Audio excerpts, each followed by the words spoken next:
Hey guys, tonight we're trading traffic noise for the sound of sandals on gravel, the clink of chainmail in the pre-dawn mist, and the creak of old wooden carts groaning under amphorae of wine that you will absolutely not be allowed to drink. You're not in a marble villa or a decadent bathhouse. No, you're waking up in a Roman military camp, a dusty, orderly collection of tents set in some provincial outpost where the most exciting thing that's happened this month was a goat chewing on the commander's scrolls. You probably won't survive this, let's be honest. Dysentery has a better kill count than swords out here. But for now, your biggest challenge is not tripping over your own Caligulae on your way to morning drills. So, before you get comfortable, take a moment to like the video and subscribe, but only if you genuinely enjoy what I do here. And hey, let me know where you're listening from and what time it is where you are. Now, dim the lights, maybe turn on a fan for that soft background hum, and let's ease into tonight's journey together. You're lying on a straw-stuffed mattress inside a tent that smells faintly of leather, sweat, and someone else's feet. The canvas above your head is stained with years of weather, sun, dust, and maybe a little smoke from when Titus tried to dry his socks using a torch. That ended poorly, but the scorch mark has become oddly comforting over time. It's a constant, like the morning bugle or the way your back always aches before sunrise. Outside, the first amber streaks of daylight are crawling across the horizon. The camp begins to stir with its usual sleepy grumbles. You hear the familiar throat clearing of the older veterans, the clatter of a dropped shield, probably Marcus again, and the soft muttering of a junior officer who once studied rhetoric but now just shouts about punctuality. You sit up slowly, stretching until your shoulders pop like overripe olives. Your tunic clings in odd places from last night's humidity. The air is cool, dry, and tinged with the scent of nearby pine trees and overused latrines. You reach for your belt, the one with the bronze fittings that never sit quite straight. The leather is stiff this morning, resisting your tug like it knows what's coming. Next come your Caligulae, those open-toed military sandals that offer the perfect blend of foot protection and toe exposure. You squint at your own feet. They're dirty as usual, and you're missing a toenail from last week's drill. You don't remember how it happened, only that it hurt, and you muttered something unrepeatable in front of the standard bearer. You trudge out of the tent yawning. The sun is lazily climbing up behind a row of hills that look more dramatic than they actually are. The dirt beneath your feet is fine and terracotta colored, the kind that gets into everything, your ears, your food, your letters home. A few other legionaries are already up, rubbing their eyes and fastening gear with that slow, resigned energy of people who know they'll just have to take it all off again in a few hours for inspection. As you walk toward the central yard, you pass the armory. More of a large wooden shed, really. A junior officer named Gaius is there, trying to unstick a spear that's wedged between two barrels of pitch. He grunts with effort, failing spectacularly, and you nod to him out of pity. He returns the nod with the solemn gravitas of someone who's decided the spear can stay there forever. The camp itself is laid out with exact Roman precision. Straight lines, measured pathways, symmetrical everything. Even the latrines are squared off like a checkerboard of dignity loss. Historians still argue whether this rigid layout actually improved morale or just gave everyone the illusion of control while they slowly decayed in the provinces. At the center of the camp, the commander's tent rises slightly above the others, not for grandeur, but because it sits on a small, suspiciously perfect mound of earth. No one dares ask whether the mound is natural or if someone buried something under there centuries ago. You suspect it's just a clever illusion, like the commander's mustache. Breakfast is served with no ceremony whatsoever. A wooden ladle dunks into a pot of barley gruel and flops its contents into your bowl. You sit on a log bench next to Titus, who is once again inspecting a beetle crawling on his spoon. Better than yesterday's, he says, though you're not convinced. You chew slowly, methodically. The gruel is warm, bland, and texturally confusing. It sticks to your teeth in a way that feels both nourishing and mildly antagonistic. Someone nearby sneezes violently into their bowl, prompting a round of tired sighs. As the sun climbs higher, its rays shimmer off helmets, burnished from hours of unnecessary polishing. You glance down at your own, half tempted to accidentally kick some dirt on it. But you resist. The Centurion's gaze has a way of noticing even hypothetical infractions. He's the kind of man who could spot a crooked plume at 50 paces. You finish your meal just in time to line up for morning inspection. The line moves slowly, punctuated by idle chatter and the occasional curse when someone realizes they forgot to buckle something. When it's your turn, the Centurion scans you from head to toe, grunts, and moves on without a word. That's as good as it gets. And so your morning continues, slowly, quietly, rhythmically. There are no battles today, no epic ambushes, just another morning in a life that is more routine than glory, more dust than drama. A life that may never make the scrolls of Roman history, but still exists, stitched into the greater tapestry like a patch on a well-worn tunic holding things together with sleepy resolve. The day creeps forward in that sluggish, sun-drenched way only Roman provincial mornings can. After the gruel, and after Titus has flicked the beetle away with a degree of reverence that suggests he thinks it might be a reincarnated ancestor, you shuffle toward the training field. It's not that you're particularly excited to spend the next few hours sweating into your lorica segmentata while being shouted at by a man who once stabbed himself with his own gladius during a drill. It's just that routine is its own kind of comfort. You fall into formation like clockwork, your feet hitting the dusty ground with the kind of synchronized resignation only soldiers develop. Behind you, someone is wheezing. Ahead of you, someone's belt falls off. No one says anything. There's a shared understanding. Everything will eventually fall off, break, or be eaten by mice. The Centurion appears, always too loud for this hour, always too awake for this level of existence. His voice is sharp, like a hawk with a headache. "Pilum drills, no slouching, and don't make me come over there, Lucius." Lucius pretends not to hear, a tactic that has a 60% success rate depending on the Centurion's mood and the alignment of Jupiter. Today, Jupiter is apparently in a petty phase. The Centurion marches straight over, muttering something about discipline and toe angles. You hold your pilum, a heavy Roman javelin designed not just to pierce, but to bend on impact so the enemy can't throw it back. Clever, really. A kind of passive-aggressive engineering. You hurl it forward, watching it arc through the sky and land with a gentle thud, skewering a straw dummy like a particularly large meatball. Beside you, Titus makes a face. "Mine bent before I threw it," he says, lifting a limp spear that looks like it was made from overcooked celery. You nod solemnly and pat his shoulder. It's hard being a Roman warrior when your equipment has performance anxiety. The next hour is a blur of footwork, marching formations, shield drills, and creative profanity. Your arms ache, your knees complain, and your helmet keeps trying to slide down over your eyes like it's shy. Sweat pours freely, soaking your tunic and turning the dust beneath your feet into a sort of mud paste that clings to your sandals and refuses to let go, much like the tax collectors back home. Historians still argue whether these rigorous morning drills genuinely prepared soldiers for battle or merely provided centurions an outlet for deeply repressed frustrations. Some say it was about unity and muscle memory. Others think it was just to prevent the troops from getting too creative with their free time.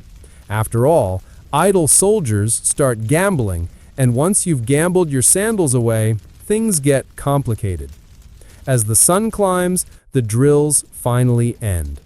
You're dismissed, not with gratitude, but with a grunt. Everyone limps away at slightly different angles, like a parade of exhausted crabs. You make your way to the edge of camp, where the shade of a few spindly trees offers a promise of temporary relief. There's a small stream here, a trickle of cool water barely wide enough for two ducks to argue over. You crouch down and splash your face. The water is refreshing in that startling, borderline painful way that makes your brain forget you're covered in grime and bruises. You take a moment to just exist. Hands wet, sun on your neck, the faint sound of someone unsuccessfully singing a love ballad in Latin drifting through the camp. This is what passes for peace. You wander back to your tent and collapse onto your bedroll with a sigh. It's not soft. It's not even moderately yielding, but it's horizontal and not on fire, which meets your current standards. You stare at the ceiling of your tent, where a small spider is industriously building a web between two support poles. You watch it work, methodical and unbothered. You envy it. No armor, no drills, no centurion demanding whether it remembered to polish its helmet. Someone outside is telling a story. Something about a tavern, a goat, and a misunderstanding involving fermented fish sauce. You can't follow all the details, but you smile. The story is new. That alone makes it valuable. Stories are a form of currency here, exchanged more often than denarii and much more appreciated. A few minutes later, you're summoned again, not by trumpet, but by the familiar sound of someone smacking two shields together. Lunchtime. You rise, groaning like an old door, and follow the trail of fellow legionaries toward the mess area. The food is more or less the same: flatbread, olives, and a stew that may or may not contain yesterday's stew. You sit under an awning next to a group of auxiliaries, non-citizen soldiers from far-flung corners of the empire. One of them, a man from Numidia, shares a handful of dried figs. Another, from Gaul, talks about snow as if it's a mythical substance. You listen, chewing slowly, half hoping for a fig pit to dislodge that chunk of barley still wedged behind your molar. One of the younger recruits starts asking questions about citizenship, how long it takes, what paperwork is needed, whether he has to learn Latin, or if dramatic gesturing is sufficient. The conversation meanders from bureaucracy to philosophy to the merits of goat cheese. Is the kind of discourse that would make Cicero roll his eyes, but you find it oddly comforting. Back in your tent, you find that someone has borrowed your spare cloak. Again. You sigh, roll your eyes, and make a mental note to steal it back tonight during second watch. You lie back down, arms folded behind your head, and let your eyes close for a moment. Outside, the camp hums with life. Horses snort. Someone is hammering a loose tent peg. A trader argues about grain prices. It's all mundane, repetitive, and deeply Roman. And you're a cog in the machine, a soldier with calloused hands and a perpetually aching back, living a life of routine and quiet endurance. You might not make history, but you're part of it. Somewhere in the scrolls of a future historian, your life becomes a footnote, standard legionary duties, provincial station. But to you, it's the entire world.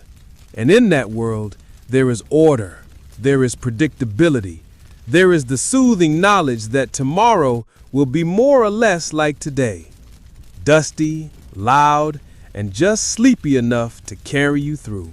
The afternoon heat begins its slow and steady assault, like a tortoise made of fire sneaking up on your neck.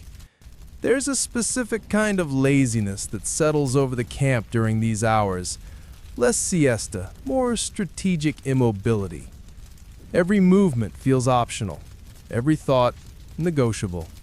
Even your armor seems to sigh as it creaks against the warm air. You have watch duty today, second shift, which is arguably the best one. The first watch is still sticky with the heat of lunch, and the third catches the angry flies who treat sweaty soldiers as an all-you-can-lick buffet. But second watch lets you nap first and complain later. A tactical victory. You gather your gear slowly. Spear, check. Shield, dented but loyal. Helmet still smells like last week's onion soup. You nod and shuffle toward the perimeter tower with all the urgency of a man who knows exactly how little danger is expected. That's not to say danger never comes, it's just that it tends to be fashionably late and badly dressed. The guard tower isn't really a tower. It's more of a glorified shed on stilts with a ladder that squeaks ominously and a roof that may or may not qualify as functional. You climb up, muttering a quiet prayer to whichever minor deity is responsible for structural integrity. The view from the top is, in a word, repetitive. Brown hills, dusty road, more brown, a distant tree that might be judging you. You settle into the spot where centuries of other butts have worn the wooden bench into a palate curve. It welcomes you like an old frenemy. There's a water flask tucked in the corner, lukewarm and vaguely suspicious. But you sip it anyway. Hydration is heroic, after all. And then you wait. That's what most of being a Roman soldier really is. Waiting. Waiting for food, waiting for orders, waiting for your sandals to dry. The battles are short. The boredom, eternal. Historians still argue whether the Roman army was more remarkable for its discipline or its ability to remain functional while monumentally bored. From your perch, you spot a trader's cart bumping along the road, its wooden wheels making that distinctive whump-thud-whump sound, like someone rhythmically punching a loaf of bread. The cart is drawn by two tired-looking donkeys and one inexplicably energetic chicken that seems to believe it's the captain of the operation. You nod in respect. The trader waves. You wave back. Nothing of consequence passes between you, just the universal acknowledgement of two humans surviving in a shared heat wave. Back at the base of the tower, a small boy chases a dog. The dog looks delighted. The boy looks determined. You watch them loop around the mess tent, then disappear behind the latrines. You hope the dog wins. Inside the camp, the blacksmith is arguing with his apprentice. The words are lost to distance, but the gestures are clear. A hammer has been misplaced, or perhaps a finger. It's hard to tell. The blacksmith waves a half-finished horseshoe like a disappointed uncle, and the apprentice looks like he'd rather face a barbarian than another lecture. Your stomach growls quietly. It's not dinner time yet, but your body disagrees. It often does. This is the same body that thought marching across Iberia was a reasonable decision and once mistook amphora wine for soup. You've stopped arguing with it. These days, you just negotiate. An ant crawls across your boot. You watch it for a while. It's probably more productive than you've been all afternoon. The ant finds a crumb, probably from your earlier sad biscuit, and attempts to lift it. You whisper encouragement. The ant ignores you. It has goals. You do not. The sun shifts, shadows lengthen. A breeze finally stirs the edge of your tunic, lifting the dust in lazy swirls that drift like sleepy spirits. Someone below sneezes, then curses, a standard camp duet. You consider singing. You don't. The last time you tried, Titus mistook it for a wounded boar and nearly threw a spear at your tent. You've since embraced the silence. From across the fields, a shepherd whistles. His flock answers with enthusiastic bleats, which you interpret as either hunger or deep philosophical disagreement. You squint. The shepherd's tunic is more whole than cloth. His sandals are optimistic, but he walks like a king of dust and goats. You remember a time, brief, blurry, when you wanted to be something else. A baker, maybe, or a scribe. Someone whose job didn't involve armor chafing and insect bites in places insects have no business being, but fate and one particularly bad dice game put a sword in your hand instead of a stylus. Still, there's a strange comfort in knowing your role. You are part of a machine, yes, but the machine feeds people, builds roads, keeps the peace, and occasionally it lets you nap in a tower while pretending to watch for bandits. You adjust your helmet, which is now absorbing heat like a baked potato. The metal clicks against your scalp. You take it off again and rest it beside you. A bird lands nearby, Eyeing you with a blend of suspicion and mild contempt, you offer it a crumb. It declines. Your snack standards are apparently too low, even for birds. Time drips forward like resin. You scratch an itch, then another. You try to remember how long it's been since you washed your tunic. The answer is long enough that even your sandals seem to flinch when you sit down.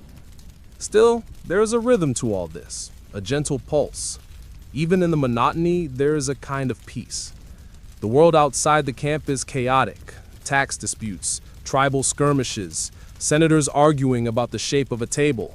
But here, in this humble tower of watchfulness and warm water, your purpose is simple.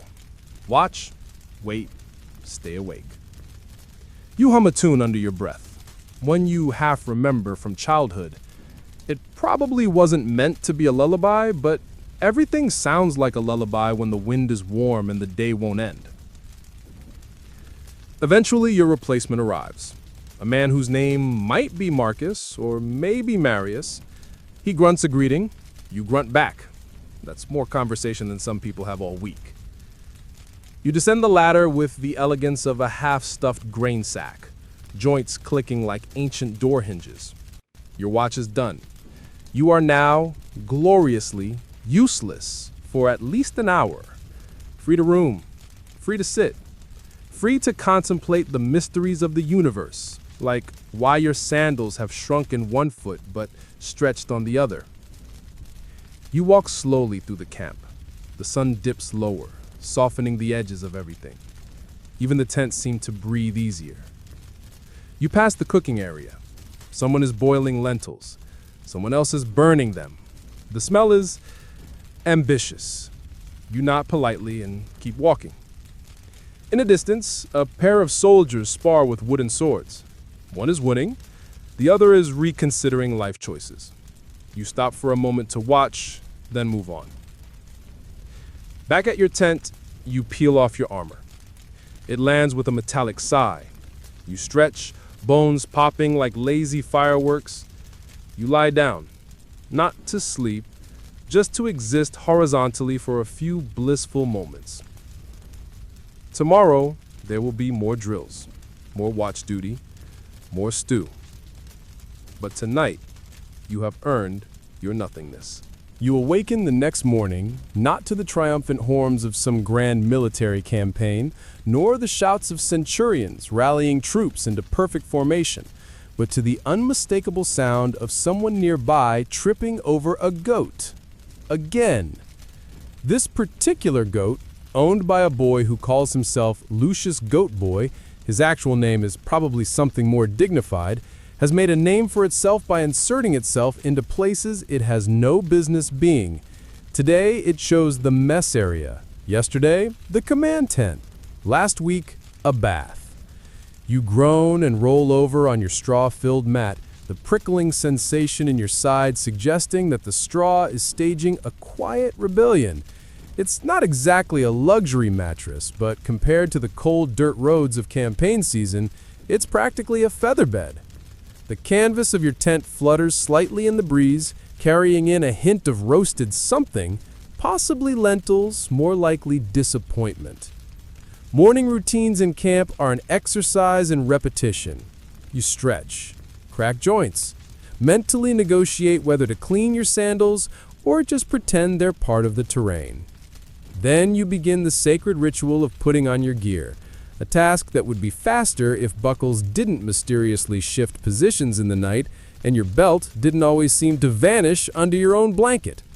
Once mostly armored, you emerge into the sunlight, blinking like a cave-dwelling beast. The camp is already bustling with that special kind of energy unique to disciplined boredom. Soldiers haul crates, clean weapons, chase after laundry that's trying to escape across the field like little white flags of surrender. Your first task today? Latrine duty. You don't complain. Much. It's a well-known fact in Roman ranks that complaining makes the task take longer. Also, the last soldier who complained too loudly was mysteriously volunteered for night patrol in mosquito-infested marshes. You've since learned the fine art of the internal grumble. The latrines thoughtfully dug just far enough from the camp to require actual walking, are accompanied by a suspiciously aggressive swarm of flies who seem to have unionized. You trudge there with a bucket, a paddle-like scoop, and all the dignity of a man about to negotiate with yesterday's lentils. On the way, you pass an old sign nailed to a post, "Do not dump armor here," which implies that at least one very tired soldier, at some point, mistook the trench for his storage locker. You offer a silent salute. Cleaning the latrines is, let's say, humbling. No one sings about this part of Roman greatness. No epic poets recite sonnets about the scrubber of the trench. And yet, without you, civilization collapses into a very smelly chaos. Historians still argue whether sanitation or swords were the true secret behind Rome's long rule. Today, you're siding with sanitation. Once the task is done, and your sense of smell slightly broken, you rinse your hands at the communal basin and shuffle back toward the main square. A centurion passes by and gives you the approving nod of someone who has, himself, once shoveled shame into a bucket. Next on the schedule, formation practice. The sound of barked commands reaches your ears before you reach the drill yard. A small dust cloud rises where your comrades march in synchrony like a choir of stumping sandals. The centurion in charge, a man named Flavius, who sweats aggressively even in winter, is shouting in iambic threats. His voice, as always, carries an air of eternal disappointment. You join the rear line and fall into step. Shield up, step forward, spear down, shield up again. You do this not because it's thrilling, but because your body has memorized it so deeply it would do it in your sleep. In fact, you suspect you have done it in your sleep. There was that one dream with the dancing shield maidens that turned into an extended drill sequence. Very confusing. Flavius stops the formation. He walks between the rows like a hawk inspecting his nestlings. "Tighter lines," he shouts. "When you march, your legs are the glory of Rome." You glance at the man next to you, who clearly hasn't shaved his legs in weeks. Glorious indeed. The sun climbs higher, and sweat trickles down the back of your neck in lazy rivulets. Your tunic sticks to your sides like a particularly needy toga. You long for a breeze, even a mildly judgmental one. Eventually, the centurion dismisses the unit for a break, and you stagger toward the shade of a nearby olive tree.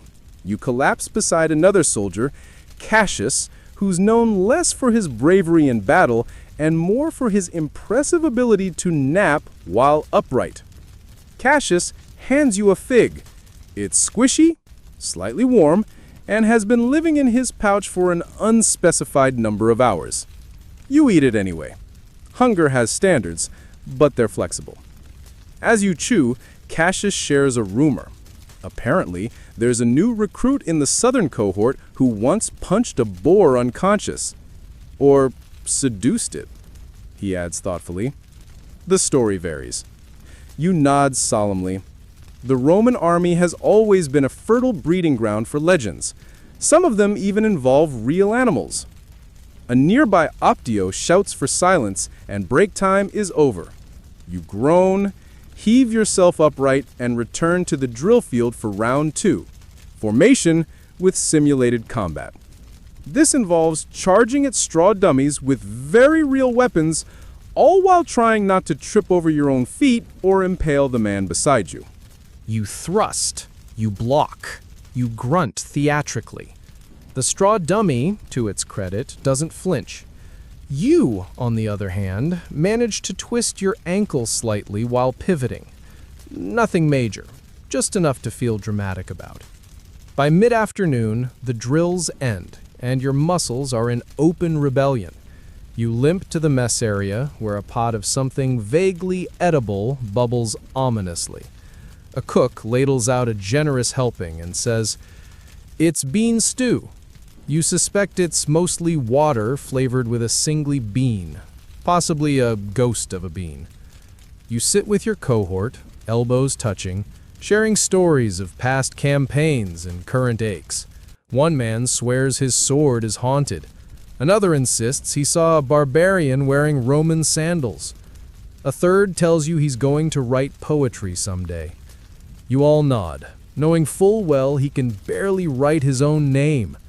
But dreams are allowed here, between spoonfuls of lukewarm hope. The sun begins to dip, casting long golden fingers across the camp. It's the softest part of the day, the moment between sweat and sleep, between duty and dreaming. You rise, stretch carefully, and wander toward the bath tent. It's not luxurious, but it's warm, it's steamy, and it smells slightly less offensive than you do. You soak, scrub, and let your muscles float in the silence.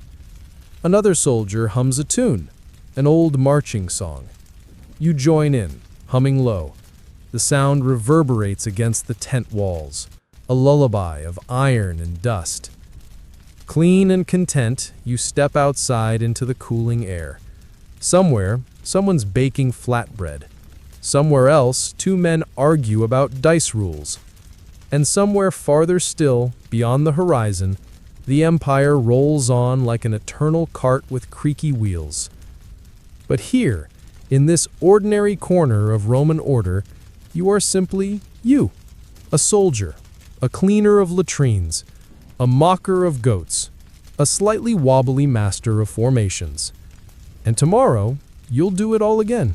The morning begins not with horns or shouts, but with the soft groan of 100 aching men rolling out of bed rolls at once. Your own bones crackled in quiet protest as you sit up on your straw-stuffed mat.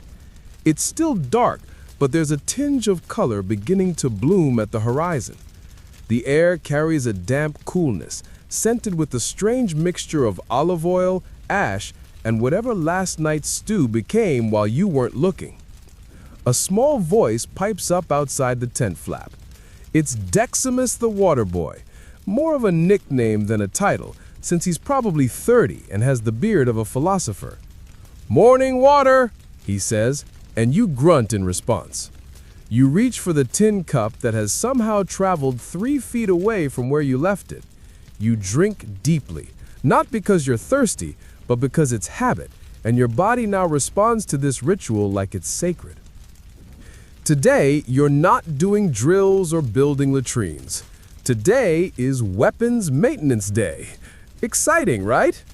Your gladius, a short sword designed for stabbing more than slashing, has been your companion for years now. The handle is worn where your hand fits naturally, and there's a slight notch in the blade from that time you accidentally struck a rock instead of a training dummy. You remember the moment with the strange fondness, not because of the mistake, but because of how proud you were at how sharp the sword was before it hit the rock. You sit down cross-legged under the pale sun, now rising above the low hills, and begin the slow process of cleaning, sharpening, and oiling the blade. A whetstone glides along the metal with a rhythmic rasp.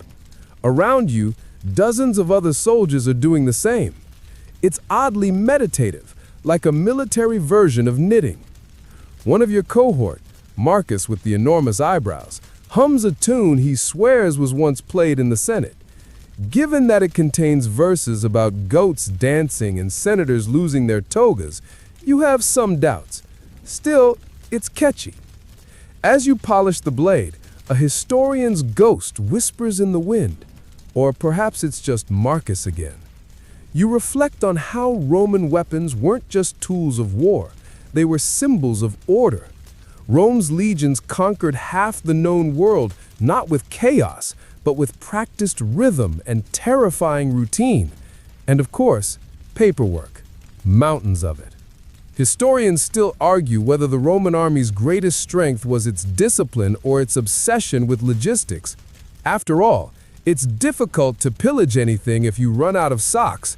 And contrary to popular belief, a Roman soldier was more likely to be found making lists of tent supplies than swinging a sword. The Optio walks by, glancing over the maintenance work. He says nothing, but raises an eyebrow at one poor fellow whose blade still has visible tomato from last night's theft of the cook's salad. A warning glance is exchanged. Everyone knows that swords are not for slicing vegetables. That's what stolen Gallic knives are for. By mid-morning, the blades are gleaming, and it's time to move on to shields. You haul yours out of the tent like a stubborn dog that doesn't want to leave the hearth. It's a heavy piece of curved wood covered in leather, painted with your unit's emblem, a faded red boar that looks increasingly like a lopsided hedgehog. You wonder if, someday, a museum will misidentify it as a symbol of philosophical rebellion or something equally poetic.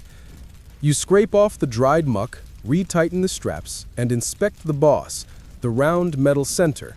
It's slightly dented, a souvenir from that one riot in the Forum where someone threw a cabbage at you. The cabbage did not survive. Once your kit is done, you help your neighbors finish theirs. This is the unspoken rule. You watch each other's backs, both in battle and in bureaucracy. If someone misses a rivet or ties their sandal in a way that might trip them mid-charge, you tell them, gently or sarcastically, depending on your mood. At midday, you're given a brief window of free time. Some soldiers nap, others gamble. You decide to visit the camp's makeshift library, a fancy word for 3 scrolls stored in a barrel. One is a copy of the Aeneid.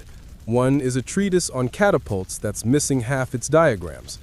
The last is a romance between a Gaul and a senator's daughter, smuggled in by a soldier who claims it's for the cultural enrichment of the troops. You pick the Aeneid. You already know parts of it by heart, Arma Virumque Cano, and so forth, but it still comforts you. There's something nice about reading how another man survived war and wandering and came out the other side, even if you suspect Virgil made a lot of it up. A bee lands on your scroll. You flick it gently, and it buzzes away, clearly offended. You wonder if bees existed during the founding of Rome. Probably. They likely witnessed everything: wars, emperors, the collapse of republics, and still went on collecting pollen, unaffected by politics. After your literary indulgence, the trumpets sound. A message has arrived from the provincial governor, news from Rome.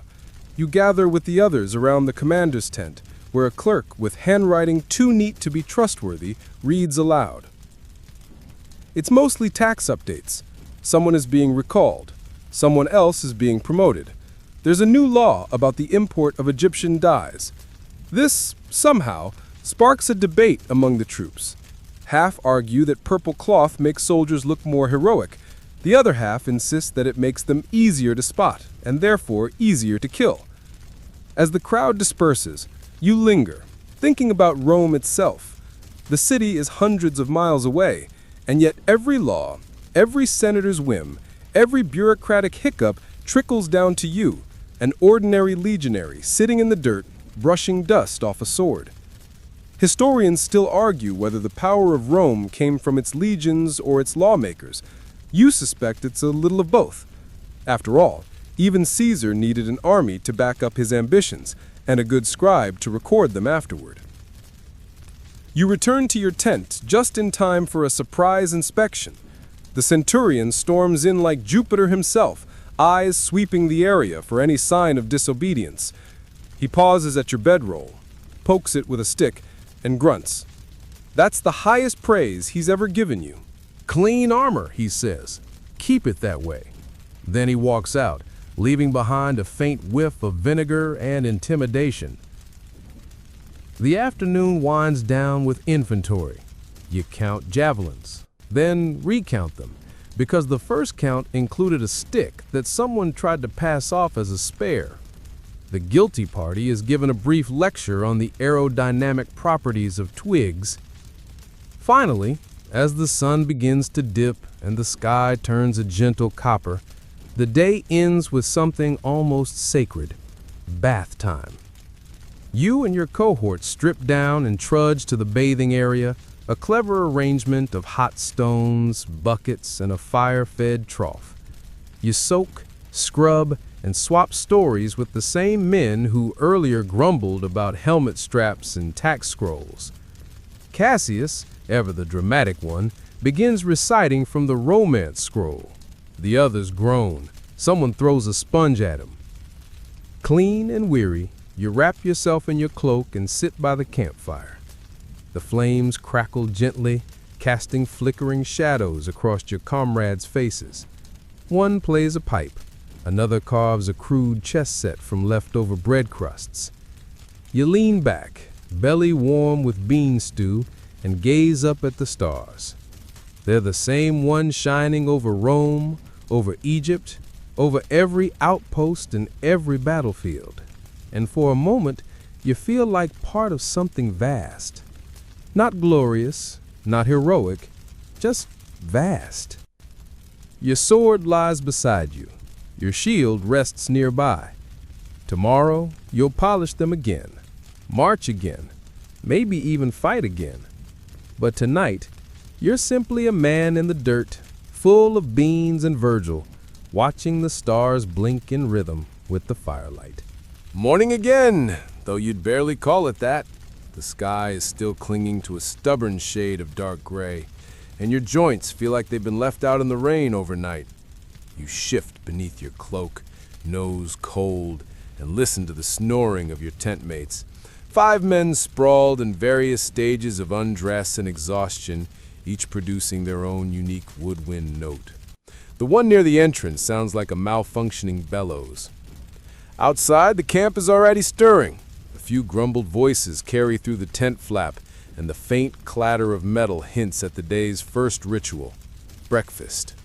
Not a feast, to mind you, no sizzling sausages or sweet rolls here, just a ladle of barley porridge that tastes faintly of smoke and is something you'd rather not identify. But it's warm, and warmth is currency on mornings like this. You rise with a groan, stretch until your spine pops back into alignment, and shuffle to the mess tent, bowl in hand. The cook, a man whose arms look like tree trunks and whose patience vanished sometime in the last Punic War, ladles the goop into your bowl without making eye contact. It steams faintly. You sit cross-legged on a worn bench beside Flavius, who claims to have once served in Egypt and who now sprinkles his porridge with something suspiciously red. Dried fig dust, he whispers conspiratorially, as if revealing state secrets. You nod solemnly, wondering if that's what's been giving him the hiccups for 3 days. A trumpet blares. You sigh into your porridge. Today is march and drill day. You don your kit with slow efficiency. Tunica, leather straps, greaves, your beloved gladius, and the always chafing helmet. Outside, the sentry is forming in a neat rows. The centurion, whose eyebrows deserve their own legion, paces before the ranks, arms crossed behind his back. He says nothing, just waits. This is worse than shouting. When everyone is finally in line, he raises one eyebrow, the left, always the left, and growls, "Form a line. Straight. I'm not training a herd of goats." And thus begins the next several hours of tedium, blisters, and enough sand in your sandals to found your own desert. You march in formation up and down the practice field, turning on command, wheeling in unison, breaking and reforming ranks until your legs move without your brain's input. The sound of hundreds of sandals hitting the dirt in sync is oddly hypnotic, a percussion orchestra of drudgery. Drill is meant to make you predictable, in a good way. Predictable to the man beside you, to the commander behind you, to the army as a whole. That's the Roman advantage. Not brute strength, not divine favor, not even clever tactics. It's consistency, discipline. You can wake a Roman soldier at midnight, scream "testudo," and he'll snap into formation before realizing his sandals are on backward. Historians still argue whether Rome's tactical superiority lay more in their famous wedge formations or in their iron willpower to repeat drills until muscle memory replaced thought. You suspect it's both. Nothing like exhaustion to keep one obedient. You break for water. Your body feels like one of those ceramic amphoras used to carry olive oil, cracked, stiff, and slightly greasy. You sit on a low rock and sip slowly, letting the air dry your sweat. Around you, others are doing the same. A few collapse backward onto the dirt with groans of despair that would impress a Greek playwright.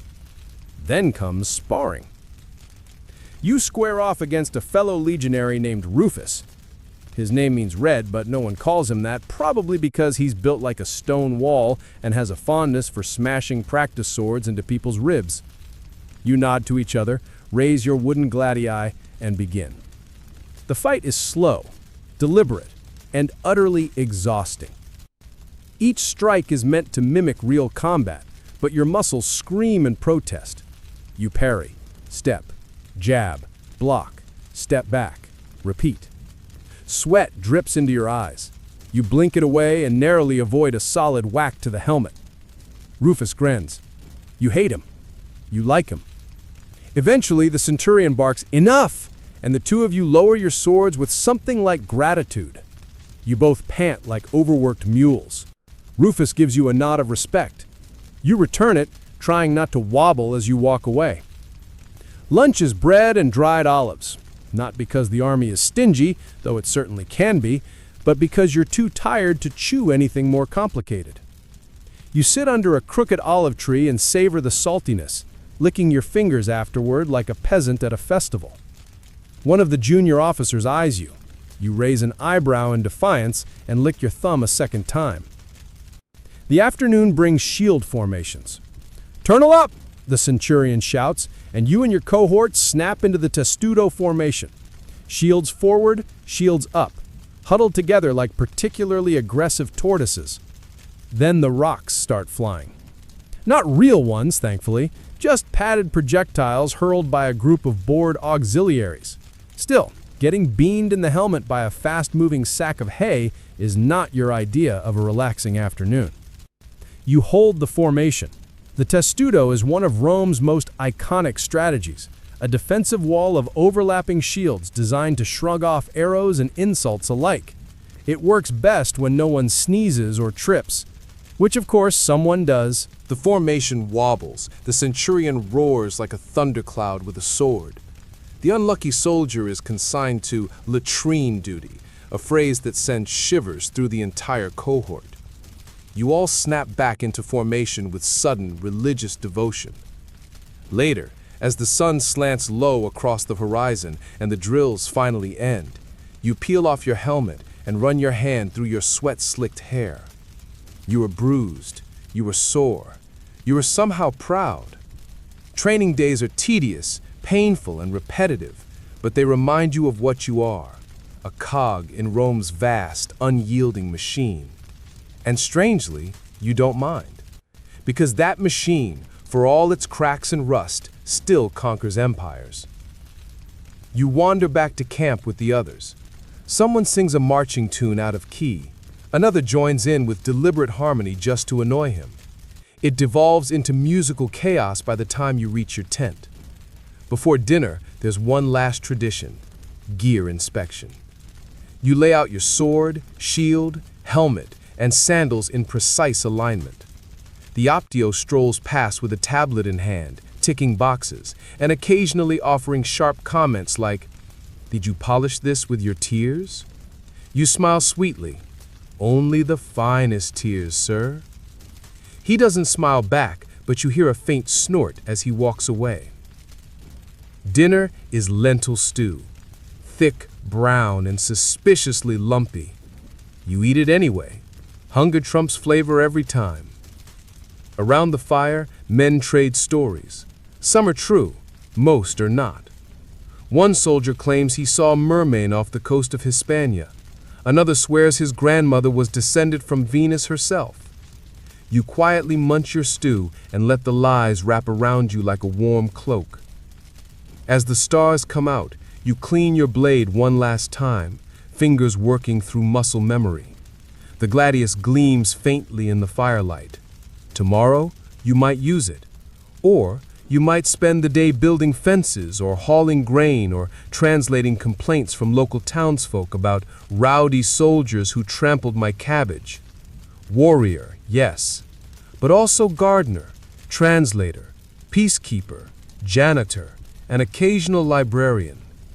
You lie back on your bedroll, cloak pulled tight, and listen to the gentle murmur of the cap settling into sleep. Somewhere nearby, someone snores like a drunken minotaur.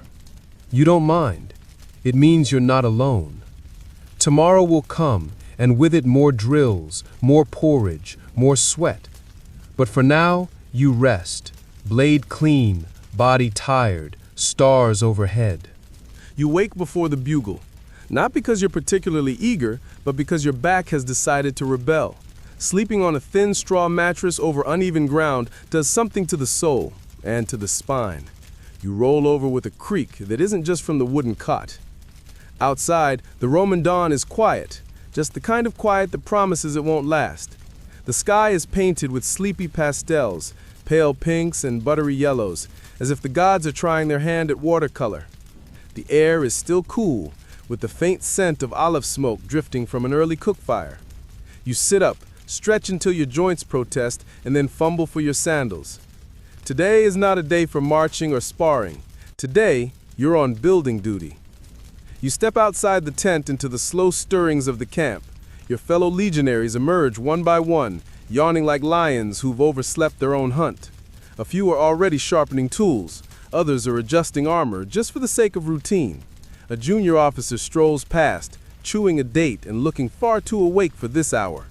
You trail toward the center of camp, where today's orders are being distributed. A wax tablet and stylus await on a folding table under a faded red canopy. The Optio reads names aloud, each followed by a terse assignment. Trench digging, wall repair, latrine sanitation, you flinch, cooking detail. Then your name. Palisade work, east side, report to Decimus. Palisade duty, lovely. That means posts, mud, and a lot of shouting from Decimus, a man whose entire personality consists of barking, scowling, and consuming garum with disturbing enthusiasm. Breakfast is more of the same. Porridge again, a few olives, maybe a crust of bread if you're lucky. You eat it leaning on a post, watching the camp come alive around you. A pack mule brays in the distance, someone knocks over a water barrel, and two legionaries begin a very quiet argument over who stole whose comb. Then it's time for labor. You trudge to the eastern side of the camp, where the earth is already rutted and churned. The palisade wall, basically a series of sharpened logs, is in desperate need of reinforcement. Some of the older posts lean like drunks at a tavern, and others have collapsed altogether, probably due to that windstorm 3 nights ago, or sabotage. Historians still argue whether minor structural failures in Roman camps were due to weather, poor planning, or deliberate enemy action. You suspect a bit of all three. Decimus meets you with his usual lack of charm. You're late, he growls, though you aren't.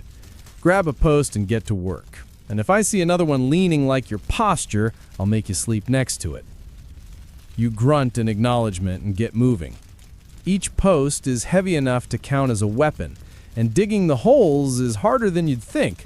The soil is rocky, stubborn, and not at all interested in cooperating with your plans. Still, you fall into a rhythm. Dig, brace, lift, slam. Repeat. The physical effort clears your mind in an odd way, like emptying a bucket. The sun climbs higher, and your tunic sticks to your back, soaked through with sweat by mid-morning. There's something satisfying about it, though.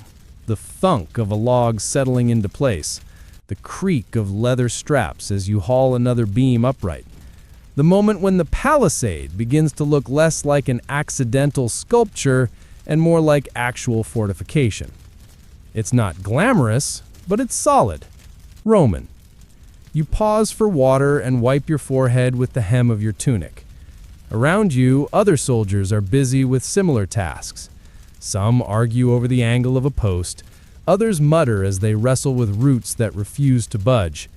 One man accidentally drops a log on his foot and lets out a string of curses in Latin so creative you briefly consider writing them down for future use.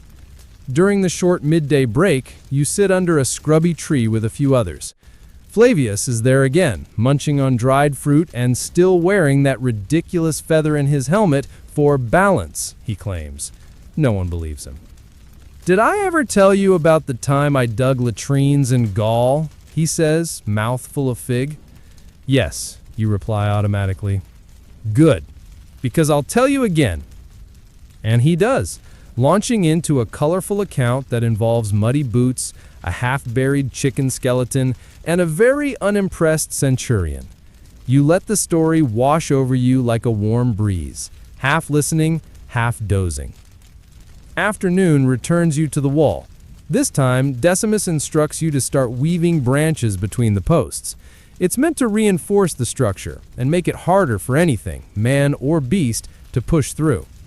You crouch, arms aching, and begin lacing dry olive limbs through the gaps. It's surprisingly fiddly work. The branches snap when bent too far, and your fingers are soon dotted with tiny scrapes and splinters. Still, it's peaceful in its own way. You fall into a trance. Twist, pull, weave. It's almost like embroidery, if embroidery involved the constant risk of accidentally poking yourself in the eye. The fringe fact of the day emerges from your memory as you work. Some Roman camps used human hair to bind wooden reinforcements together. True or not, the thought makes you glance at your fellow soldiers a little wearily. You've seen some of them shed more hair than a molting goat. Best not to dwell. As the sun begins to lower, casting long shadows over the half-finished wall, Decimus calls it. Enough for today, unless you want to build your own grave. You drop your last branch, stretch your sore back, and survey the progress. It's not terrible. Could even pass for functional, depending on the enemy standards. You nod to your comrades, feeling a shared sense of achievement. Grudging, sweaty, but real. Back at camp, your arms are jelly. You manage to strip off your gear and stagger to the washing station, a simple trough filled with tepid water that might once have been clean. You splash your face, rubbing the dirt from your cheeks. Someone nearby jokes that you look like a statue of Mars, if Mars had been dragged through a ditch. Dinner is stew again. You chew mechanically, more focused on keeping your eyes open than appreciating the subtle notes of overcooked lentils. A younger recruit asks you whether they'll get better at this. The soreness, the repetition, the endless tasks that seem to go unnoticed. You nod. Eventually, you say. Eventually, the body adapts. The hands callous, the mind stops complaining quite so loudly, and one day, you'll build a wall without even realizing you're doing it. After dinner, there's time for mending your kit. You sit under torchlight, stitching a frayed strap on your shoulder guard. Around you, others are doing the same, sewing, sharpening, oiling. There's a calm in this ritual. It's quiet, purposeful, a reminder that not every battle is fought with swords. Some are fought with needles and patience. Someone nearby hums a tune, an old marching song, slow and slightly out of key. Others pick it up, quietly, until the camp echoes with a low, gentle chorus. Not quite a choir, but not far off. You finish your repair, set your gear aside, and lie back. The stars above are clear tonight, scattered like spilled salt across black velvet. You breathe deep, the scent of olive smoke and dust lingering in your nose. Today, you were not a conqueror, not a gladiator, not a grand tactician. Today, you were a builder, a weaver, a laborer. Morning begins with aching shoulders and the rhythmic thunk of someone chopping firewood a little too enthusiastically nearby. You lie still for a moment, eyes squinting against the thin sliver of sunlight slicing through the tent flap. The straw mattress crinkles under you as you shift your weight and groan softly, more from routine than pain. It's not the worst morning you've had in the Legion, which, considering your past record, is saying something. By now, you don't even need orders to know where you're going. It's laundry day. Not the glamorous life of a Roman soldier you expected when you first enlisted, perhaps. But as the camp rotates duties, everyone eventually gets their turn with the Sudsy M4A. And today, it's yours. You grab your tunic, which smells like a tragic blend of sweat, boiled lentils, and horse. You tuck it under your arm, snag a bar of soap that smells faintly of goat and lavender, and make your way toward the washing trench. The sun is just starting to stretch above the eastern hills, bathing the camp in that dusty golden light that makes everything look a little nobler than it actually is. The washing station isn't much, just a shallow channel carved into the earth with sluggish water that's seen better days. A few wooden boards act as makeshift scrubbing tables, and the surrounding area is dotted with amphorae, buckets, and the occasional broken sandal. You find a spot, roll up your sleeves, and begin the tedious process of bringing your tunic back from the brink of biohazard classification. As you scrub, you think of home, not necessarily with longing, but with curiosity. You wonder what your neighbors would think if they saw you now, kneeling over a dirty shirt like a domestic servant. Probably smug satisfaction, or confusion. But here in camp, no one is spared. Even centurions get laundry duty now and then, though somehow their linens always seem less alive. You beat the cloth against a board with a practiced rhythm, working out both stains and frustrations. Around you, the other soldiers grumble softly, trading barbs and gossip between sudsy slaps. Someone shares a rumor that the emperor has a private launderer who uses wine instead of water. You snort. Historians still argue whether such luxury tales were propaganda, exaggeration, or simply the result of overactive imaginations fueled by boredom. You suspect all three. And also that the wine probably smelled nicer than whatever this trench is made of. A fringe fact you heard once surfaces through the fog of soap and elbow grease. Roman laundries, the public ones, used fermented urine as a cleaning agent. Yes, you heard that right. Urine. Not your favorite bedtime story, but undeniably effective. The ammonia helped lift grease from cloth, which, if you're being honest, you could use right about now. You glance around. No one's relieving themselves nearby, thankfully. Small mercies. Once your tunic is rinsed and wrung, you hang it on the line strung between two lopsided spears. It flaps limply in the warm breeze, vaguely more beige than brown now. A win in your book. After laundry, you're reassigned to help restock the camp's grain stores. This means following a mule cart to the supply depot and carrying bags that seem to weigh more than your optimism. The path is uneven. The wheels creak like they're whispering complaints, and the driver, an old man with a spectacularly crooked nose, hums the same four notes over and over like a broken lyre. Still, you walk, one foot after the other. The cart bumps along, dust rising behind it, and your feet remember the rhythm from 100 other tasks before. Grain, in all its dull, dusty glory, is the lifeblood of the camp. It's baked, boiled, burned, and occasionally dropped by accident. Without it, the army would collapse in a heap of hunger and complaints. You heave the sacks off the cart, one by one, stacking them in the supply tent until your arms protest with every motion. The midday break brings with it the luxury of shade. You find a spot under a fig tree, sip tepid water from your flask, and watch a pair of younger soldiers trying to teach a third how to play knucklebones. They're terrible at it.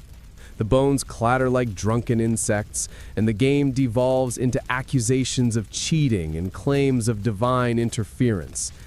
You lie back, eyes half-lidded, and breathe. For a moment, the world softens.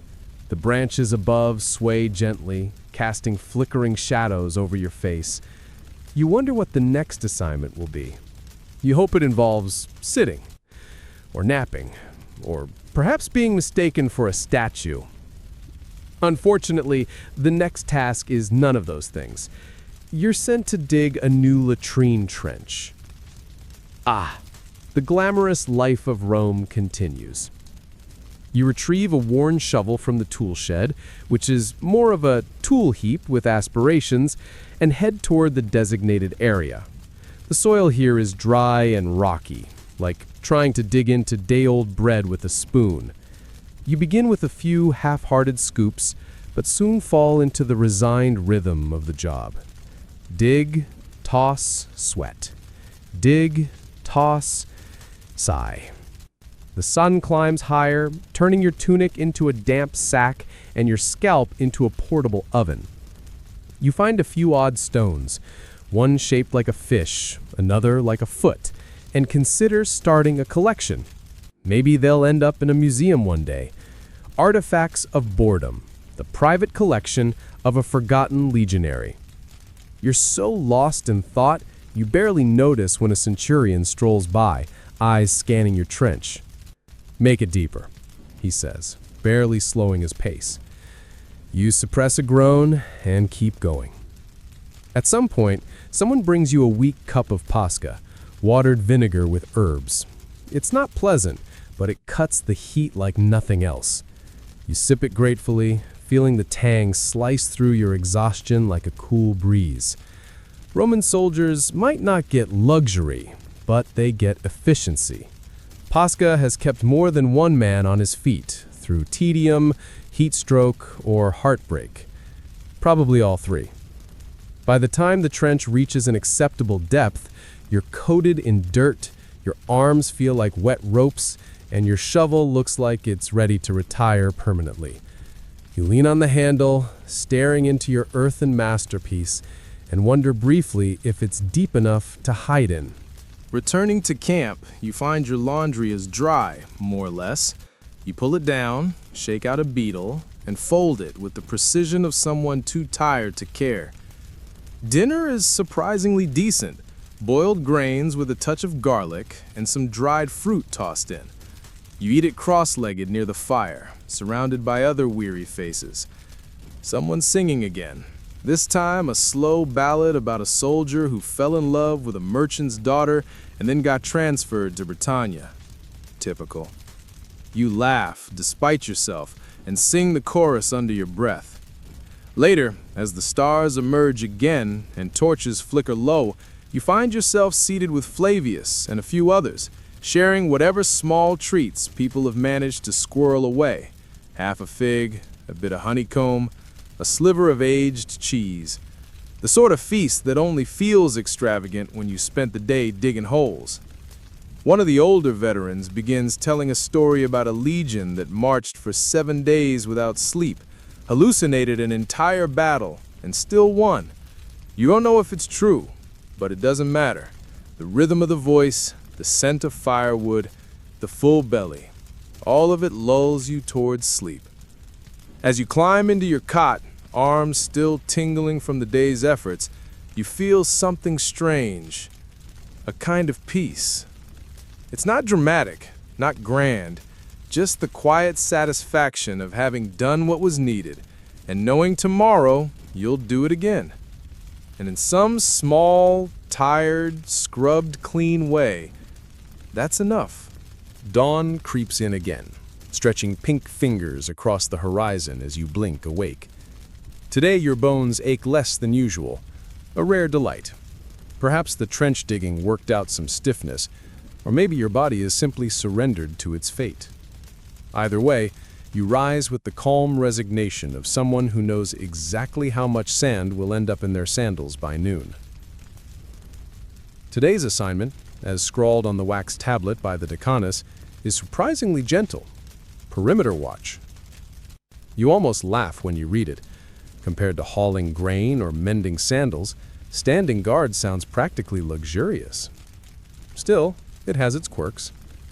After breakfast, a biscuit so dry it might qualify as ancient pottery, you strap on your armor, which still smells vaguely like vinegar and mildew, and head for the east watchtower. It's a short climb to the platform, and once there, the view spreads out like a sun-drenched map. Dusty fields, scattered shrubs, distant villages barely stirring to life. You lean on the railing and settle in for the most stationary task of the week. The hours pass slowly, as you expected. You squint at the shimmering heat and count sheep wandering beyond the fence. You spot a bird repeatedly dive-bombing the same bush, clearly in a feud with some unseen rival. Your spear rests against the wall, untouched. It's hard to muster a sense of urgency when the biggest threat is an overconfident goat chewing too close to the supplies. As you scan the horizon, you remember the tale of how Roman engineers designed these camps with precise layouts, so consistent that even decades later, archaeologists can identify their grids from aerial photos. It's an impressive system. Right angles, Cardo and Decumanus streets, latrines away from wells, thank the gods, and a standard design language that even the grumpiest centurion could follow. But here's a quirky tidbit. Some historians claim the meticulous layout wasn't just for function, but to instill a sense of Roman order in the very land itself, to make the earth behave. As if plotting tents in straight lines was the first step in conquering not just territory, but nature. Historians still argue whether this was a deliberate imperial policy or simply an outcome of military pragmatism. But when you glance down at the neatly arrayed camp, tents in tight rows, smoke rising in gentle spirals from uniform fire pits, you wonder if there's a little truth in both. You shift your weight and stretch. Below, a group of auxiliaries practice javelin throws. Their form is good. Better than yours, frankly. You consider joining next time, though last time you threw a javelin, it took a hard left turn and nearly impaled the legate's wine jug. A bee buzzes near your ear. You swat it lazily and miss. It hovers in quiet judgment before spiraling upward and vanishing into the blue.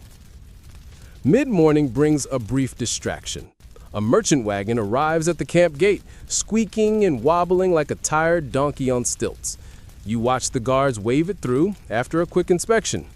The driver hops down and starts unloading crates of dates, dried lentils, some questionable-looking pottery, and, miracle of miracles, honey cakes. You make a mental note to bribe someone later. The watch ends just before lunch. Your replacement, Marcus the Sleepy, arrives late and yawning. You nod, exchange a few sarcastic remarks about how thrilling the job is, and descend from the tower with limbs that have gone stiff from stillness. Lunch is better than expected. Barley soup with bits of root vegetable and a hint of coriander. You're not sure if it's the actual herb or if someone just whispered the word over the pot, but either way, it's comforting. The next task is less glamorous. Lice inspection. Not for others, for you. You and your tent mates gather outside, tunics rolled down, squinting at each other's shoulders like a band of very dedicated monkeys. The camp's medicus instituted a weekly check to prevent infestations from spreading. It's awkward, mildly humiliating, but honestly necessary. You find 2 small lice near your collar. Your tent mate finds 4. You declare yourself the winner. He grumbles and throws a sandal at you. Later, with skin freshly dusted with a chalky mix of vinegar and ash, you feel cleaner, if a bit raw. You pass by the medicus's tent and see a soldier inside having a splinter removed from his foot with a bronze tweezer the size of a dagger. You decide your luck today is just fine. Afternoon arrives in its usual quiet way. You get reassigned, again, to help the camp clerk copy down inventory lists.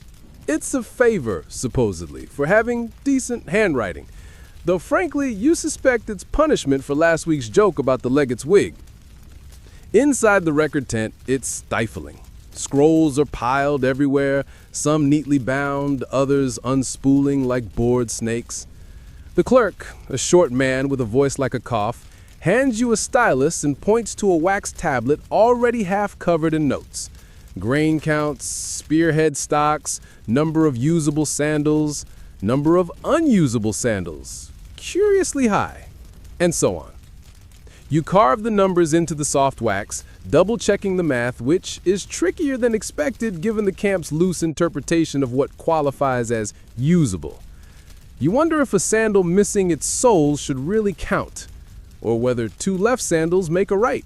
As you write, the clerk mutters to himself about troop movements, supply chains, and how Julius Caesar probably never had to count fish sauce jars. You nod solemnly. Probably true. One detail you notice as you skim the logs, a record of unclaimed loot stored in a chest behind the armory. Apparently, some silver trinkets taken during a skirmish were never distributed. You make another mental note, just in case the quartermaster feels generous. Evening begins to slide in like a quiet cat, casting long shadows across the camp. Your last duty of the day is one of your favorites, fire watch. Not for danger, just maintaining the central campfire. You sit near the flames, feeding them with slow-burning wood, watching the orange glow flicker against the darkening sky.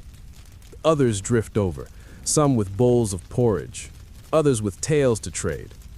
A new recruit from Hispania performs a bad impression of the commander. It's risky, but hilarious, especially when he adds a fake beard made of straw. Someone plays a flute softly, notes curling up into the night like incense. You feel your shoulders drop, your mind slowing to match the rhythm of the fire.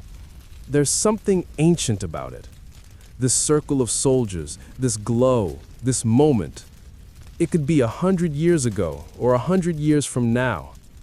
One of the older veterans, Gaius, leans in and tells a story about a ghost in the hills, a former centurion who still shouts inspection orders at night. You chuckle, then hesitate. You did hear shouting last night, but maybe it was just Flavius sleep-talking again. As you finish your cup of watered wine and toss the last stick into the fire, you feel a light breeze touch your face. The stars above shimmer, and you think about the day. Nothing extraordinary, just a Roman soldier's quiet stretch of time filled with mundane tasks and soft rituals that somehow stitch a life together. And as you crawl into your cot, pulling your now clean tunic over your head and curling onto the straw mattress, you think, strangely, that you wouldn't change much. The empire may be vast, and your role may be small, but the rhythm of your days, the gentle absurdity of lice checks and honey cake rumors, the warmth of shared stories, and the comfort of a familiar cot, it's enough. And tomorrow, it begins again. The morning sky is the color of diluted wine as you roll from your cot with a groan. Your back makes a sound that probably shouldn't be possible in a living creature. But you're a Roman soldier, so you straighten your spine like a javelin, stretch your arms to the heavens, and then immediately regret that decision as your shoulder protests with a pop. Breakfast is the usual, a brick-hard biscuit and a swig of diluted vinegar water that tastes like someone stored it in an old boot. But the real reward of mornings like this is knowing you've been assigned to the bath rotation today. Now, bath is a generous word for it. You're not heading to the luxurious marble thermae of Rome with heated floors and whispering slaves offering you oil massages. You're heading to a modest, tented structure with a fire-warmed basin, a bucket of lukewarm water, and a bar of lard soap that smells faintly of turnips. But for you, it might as well be the Tiber's spa section. You grab your kit, linen cloth, soap, comb carved from bone, and shuffle barefoot across the gritty ground to the bath zone. The line is already forming, a slow-moving parade of equally grime-covered bodies. You greet your fellow soldiers with nods, yawns, and the occasional joke about who smells worse. When your turn comes, you step inside the canvas-walled enclosure and are hit by a wall of humidity that instantly fogs your eyelashes. You strip quickly, dunk the cloth, and start scrubbing like your dignity depends on it. The water is tepid, the soap gritty, and yet it feels heavenly. Dirt rolls off your arms in streaks like paint being peeled from an old fresco. You clean behind your ears with a sigh, scrubbing off days of dirt, sweat, and regret. Quirky fact time. Ancient Romans believed that cleaning the body also purified the spirit. Even legionaries were encouraged to bathe regularly.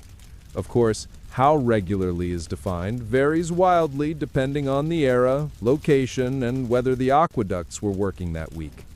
Scholars still argue whether field baths like these were common practice or a luxury offered by particularly well-run legions. Some say they were standard. Others think they were rare and only set up during extended encampments. Either way, you're not complaining. Your armpits haven't smelled this decent since last Saturnalia.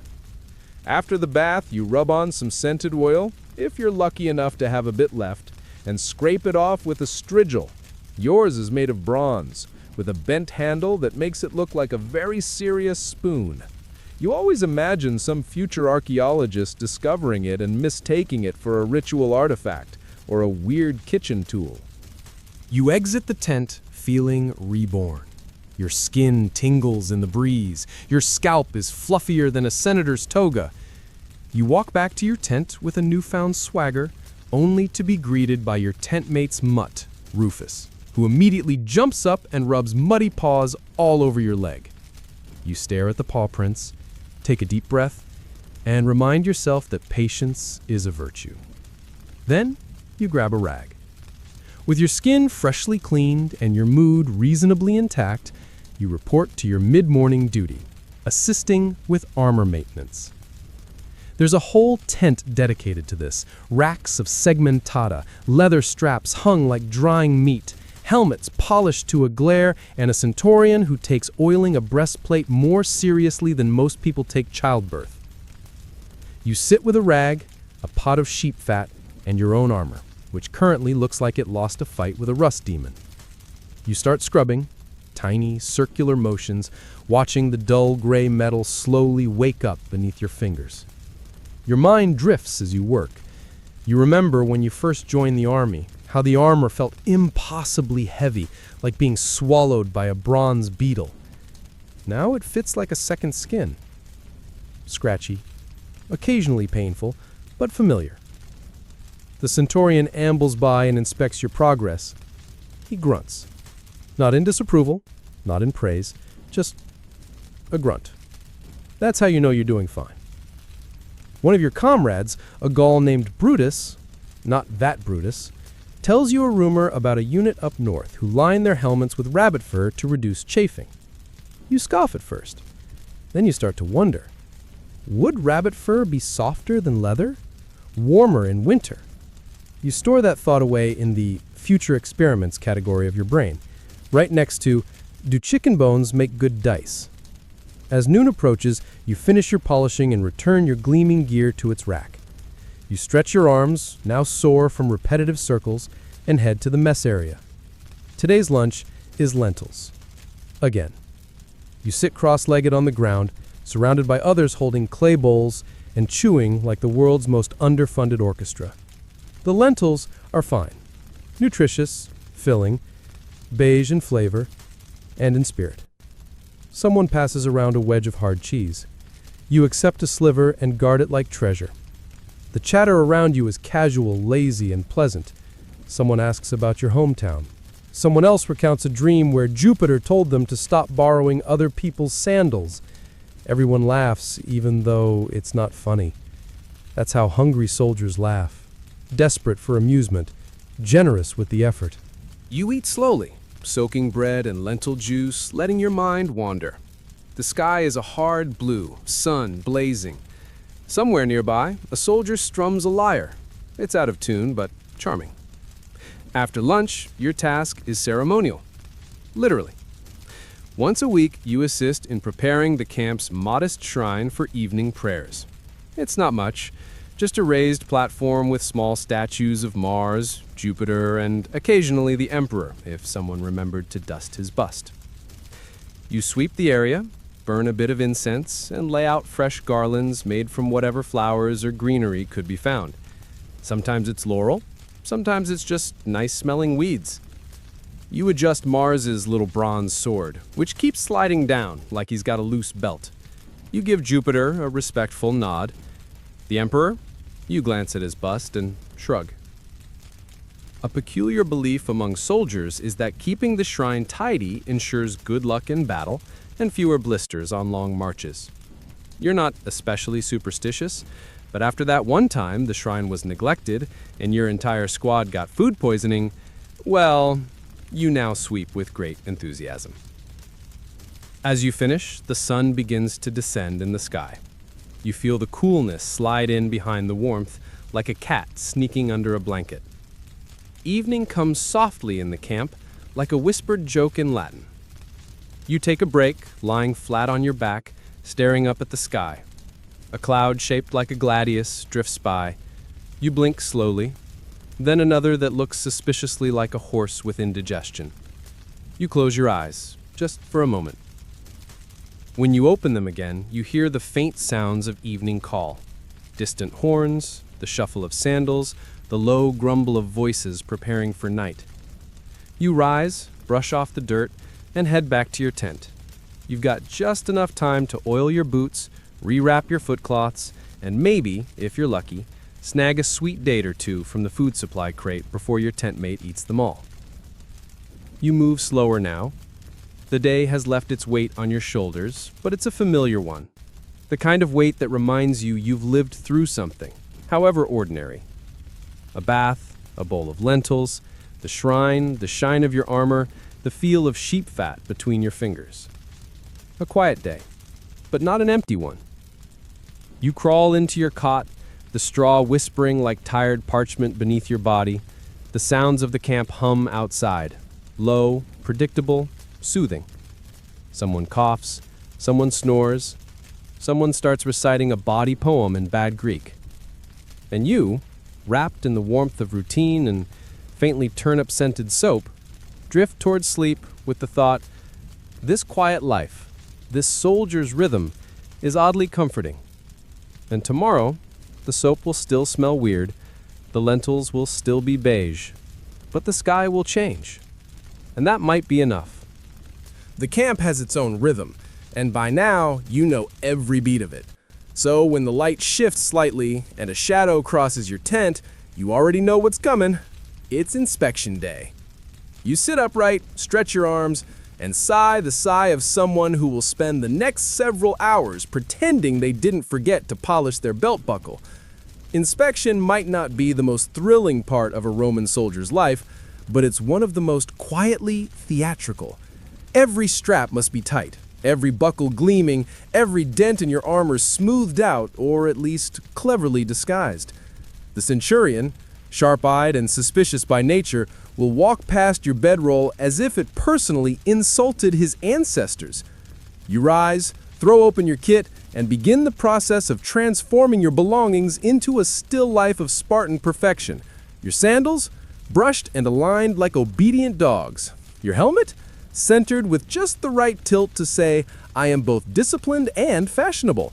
Your weapons, arranged like museum pieces you're terrified of touching. As you work, your tent mate, Rufus, the human, not the dog, grumbles about missing breakfast.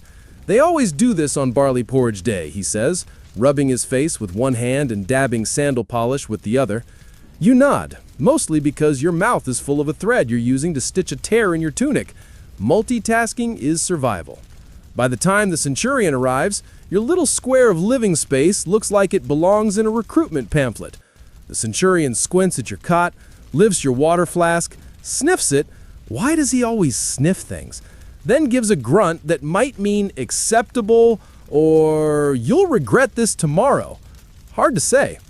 After inspection, you loosen your shoulders and reward yourself with the world's flattest piece of bread.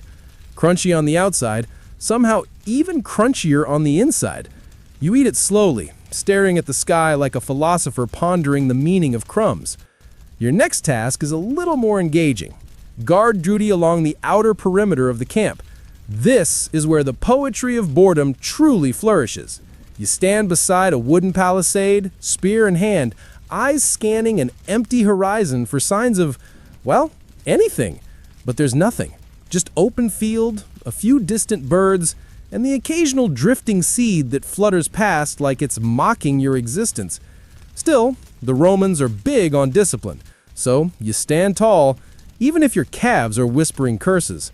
Every hour, another guard relieves you, and you rotate around the camp like a slightly irritated sunbeam. Somewhere around the third rotation, you notice a traveling merchant approaching in the distance, his cart bouncing along the dirt path like a cheerful hiccup. He waves dramatically, as if you're old friends, which technically you are, at least in the sense that you once bought honeyed figs from him that gave you an unpleasant afternoon. He's allowed to enter, of course. Merchants are a lifeline to the outside world. They bring news, letters, gossip, and, most importantly, diversion. While he sets up his goods near the center of camp, a crowd forms like ants discovering sugar. You head over after your shift, drawn by the mingled sense of spice, oil, and fabric that hasn't been rolled in military dirt. The merchant offers tiny jars of perfume. One sniff makes your nose curl, miniature idols carved from bone, bronze trinkets shaped like dolphins, and snacks that look suspiciously like compressed sand but taste surprisingly sweet. You trade a coin or two for a small pouch of dried dates, mostly for the excuse to choose something that doesn't resemble tree bark. Quirky fact alert: Roman soldiers weren't just warriors, they were economic engines. Their steady pay made them some of the most consistent consumers in the empire. Entire traveling economies formed around camps like yours, with merchants planning their routes to intersect with camps full of bored, hungry, mildly homesick soldiers looking to spend their modest wages on luxuries like socks and sesame cakes. As you nibble a date and browse the wares, you overhear a heated debate between two soldiers about the fastest way to grease a chariot wheel. One swears by goose fat, the other claims olive oil mixed with ash works better. You contribute, diplomatically, that maybe neither should be used in cold weather. The conversation spirals into a discussion about the merits of goat milk as furniture polish. Somehow these things always do. Later in the day, you find yourself assisting with camp maintenance, specifically ditch clearing. It's less glamorous than it sounds, and it already sounded like a punishment. Armed with a spade and the faint hope of finishing before sundown, you dig through compacted dirt and forgotten rocks, building up the defensive trench that rings the camp. Here's your scholarly debate of the day. Historians still argue whether these trenches were mostly symbolic or truly effective. Some think they deterred raiders. Others believe they were just a way to keep soldiers busy and out of trouble. You lean toward the second theory as you yank a root from the soil like it owes you money. Despite the monotony, there's something oddly satisfying about digging. It's honest work, predictable. Dirt behaves itself more than people do. You dig, you sweat, you wipe your forehead, you grumble about your spine, rinse and repeat. When the horn sounds to signal the end of labor, you straighten your back like an old tree and walk slowly, ever so slowly, back to camp. Your hands are blistered, your tunic is stained, but your head feels clear. Evening comes again, lazy and soft, like warm honey dripping down a stone wall. The merchant has packed up, promising to return in a few weeks. You sit around the campfire with your unit, legs stretched, arms loose, stomach content. The fire crackles, someone plays a flute, badly.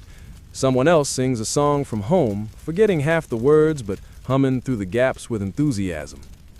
There's a shared sense of camaraderie here that you can't quite describe. You've seen these men throw javelins, pitch tents in thunderstorms, get their feet stuck in the same mud pits you've cursed at. You've watched them snore, panic over scorpions, and argue over whether garlic is superior to onions. It is, by the way. You lean back and look at the stars, the same stars that hang over Rome, over Britannia, over deserts and seas and cities you've never seen. It's a good night, even if it smells faintly of singed tunic. Before bed, you perform your evening ritual, checking your gear one more time, brushing crumbs from your bedroll and muttering a few quiet words to whichever guide seems least busy tonight. Mars, Fortuna, whoever's on shift. As you settle into your cot, you think again about the merchant's strange idol shaped like a horse with wings. He claimed it was lucky. You almost bought it, but then remembered the last lucky charm you acquired, now buried beneath the latrine after an incident you refused to discuss. The cot creaks as you shift, pulling your cloak around your shoulders. The fire outside dies down, and voices fade like ink on wet parchment. Someone burps, Someone whispers something about their grandmother's soup. You smile, close your eyes, and let the rhythm of this quiet life carry you forward, one day at a time. Morning arrives not with the blare of trumpets or cries of alarm, but with the gentle, familiar ache in your back and the predictable aroma of something boiling into blandness. You sit up slowly, rubbing your eyes with fists like a drowsy toddler in chainmail. Rufus is already awake, humming tunelessly as he tightens the strap on his sandal with all the enthusiasm of someone re-enlisting by accident. Breakfast is the usual, a porridge-like mash of grains that tries very hard to taste like food, but mostly succeeds in tasting like a suggestion. You eat it anyway. It sticks to your ribs, after all, and sometimes your spoon. Today's orders are unusually light. Maintenance of the training yard. A collective sigh of relief rustles through the camp like a breeze. Better to sweep the sand and oil the wooden weapons than march in circles until your toenails revolt. So you head to the yard, a well-beaten square of dust and trampled ambition. You grab a broom and begin sweeping in slow, practiced strokes. It's meditative in its way. The rhythm of the bristles on packed earth, the occasional glint of lost buttons or someone's discarded tooth. Yes, that one's definitely a tooth. You flick it aside like a polite archaeologist. Others join you, and soon the yard becomes a stage for casual chatter. One soldier recalls a chicken that got loose last week and outran 4 grown men. Another swears he once saw a Germanic tribesman braid his beard using fish bones. You nod, even if you're skeptical. These are the stories that pass the time. You're not here to fact-check, you're here to sweep. Now comes the oiling. Practice swords, wooden replicas of the real thing, line the racks along the edge of the yard. You and a few others rub them down with cloth soaked in a mixture of olive oil and vinegar. The scent is sharp, oddly comforting. One soldier jokes that if you add a sprig of thyme, it could be soup. It's during moments like this that you realize something important. The Roman army runs not on glory or conquest, but on tiny, unglamorous routines. Sanding down splinters, replacing worn cords, checking the balance of a training spear that's been thrown against the same target board 100 times. Here's your mainstream historical fact for the day. The Roman military maintained an intense schedule of training and upkeep, even during times of peace. The belief was simple. If you stay ready, you don't have to get ready. Even legionaries in far-flung outposts were expected to drill daily, clean obsessively, and keep their gear in top condition, lest they attract the ire of their superiors, or worse, the attention of the centurion with the loud voice and mysterious rash. Speaking of rashes, one of the younger recruits comes hobbling into the yard, his leg covered in a paste that smells suspiciously like fermented goat's milk. He says it's a Gallic remedy, Rufus whispers to you. I think he's just trying to get out of latrine duty. You chuckle softly and return to polishing your gladius replica, noting how your fingers have become so accustomed to the motion that they now move with their own sleepy intelligence. Now comes the fringe tidbit. There was once a Roman tradition, somewhat unofficial, often discouraged, of burying small good luck charms under the training ground. Bits of metal shaped like owls, bones carved into faces, even etched pebbles. They weren't standard issue, but everyone knew someone who did it. Maybe the charm helped them swing straighter. Maybe it just gave them something to focus on. You once buried a tiny bronze fish beneath the eastern practice post. No one knows, except maybe the ants. After a long morning of maintenance, your group is released for an extended midday break, an unexpected gift. You find a shady spot beneath a short awning, shared by a few other soldiers who have already claimed their slices of shade like territorial cats. You stretch your legs and let the quiet settle over you like a warm blanket. Someone strums a lyre nearby, the notes clumsy but heartfelt. Another hums in harmony. And for a brief moment, the camp feels like a sleepy village rather than a military machine. It's during these rest periods that letters from home are read, if you're lucky enough to receive one. Today, a courier has arrived with a satchel of scrolls. He distributes them like sacred relics, calling out names in a tone that's both businesslike and oddly tender. Your name is called. You blink, surprised. It's from your cousin, 2 cities over. The scroll is short, written in hurried script. A new baby, a lost chicken, an accusation involving olives that you choose not to explore too deeply. You read it 3 times, not because it's particularly thrilling, but because it's a thread connecting you to a world beyond the walls of discipline and routine. Historians still argue whether the Roman military encouraged strong familial ties or saw them as a potential distraction. Some evidence suggests soldiers were granted leave to visit family. Others point to strict travel restrictions. You suspect the truth lies somewhere in the middle, like most things. After the break, it's your turn for kitchen rotation. The soldier's kitchen is a place of mystery and steam, where burnt barley and boiling pulses mix in a symphony of meh. You tie a strip of cloth around your hair, roll up your sleeves, and accept your ladle with grim dignity. Today's menu? Lentils, olives, more lentils, a suspicious amount of coriander, and something that might have been meat once in a past life. You stir, you taste, you squint. It needs salt and possibly divine intervention. Still, feeding the cohort is a noble task. As the line of hungry soldiers snakes past the cauldron, you ladle portions with care, trying not to spill. Some offer thanks, others grunt. One gives you a slow thumbs up.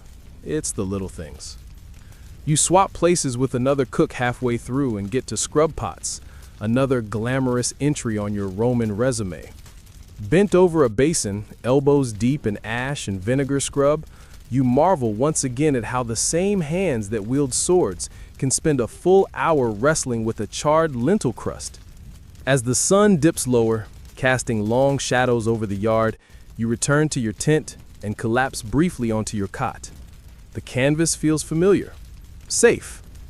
You peel off your tunic and shake the flour dust from your hair. Rufus tosses you a piece of dried apple, probably his last.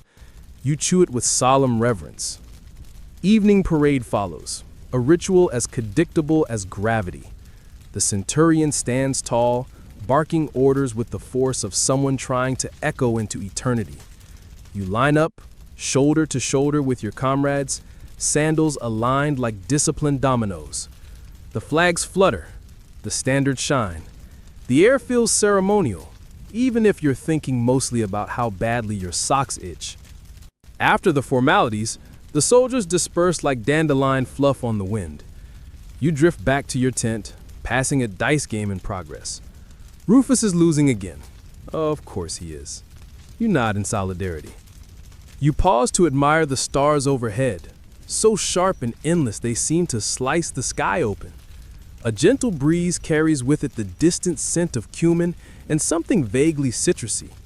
You breathe it in and feel, just for a moment, like the world is exactly the right size. You return to your cot, stretch your toes, and lay back. Tomorrow will be more of the same. Drills, maintenance, marching, maybe the excitement of repairing a snapped tent rope. And you wouldn't trade it. Not because it's easy or noble, but because it's yours. A quiet life, in a world built on noise. Even before your eyelids flutter fully open, you can tell it's going to be one of those days where the sky never quite makes up its mind. A few streaks of dull gray hang overhead, promising rain but not really committing. You stretch beneath your wool blanket, joints cracking like well-used door hinges. Outside the tent, the camp stirs, not with urgency, but with the sluggish rhythm of men who've accepted that breakfast is porridge again and the day probably includes sand in uncomfortable places. You fumble for your sandals and pull them on with a practiced motion. The laces are frayed and one knot has learned to resist untangling.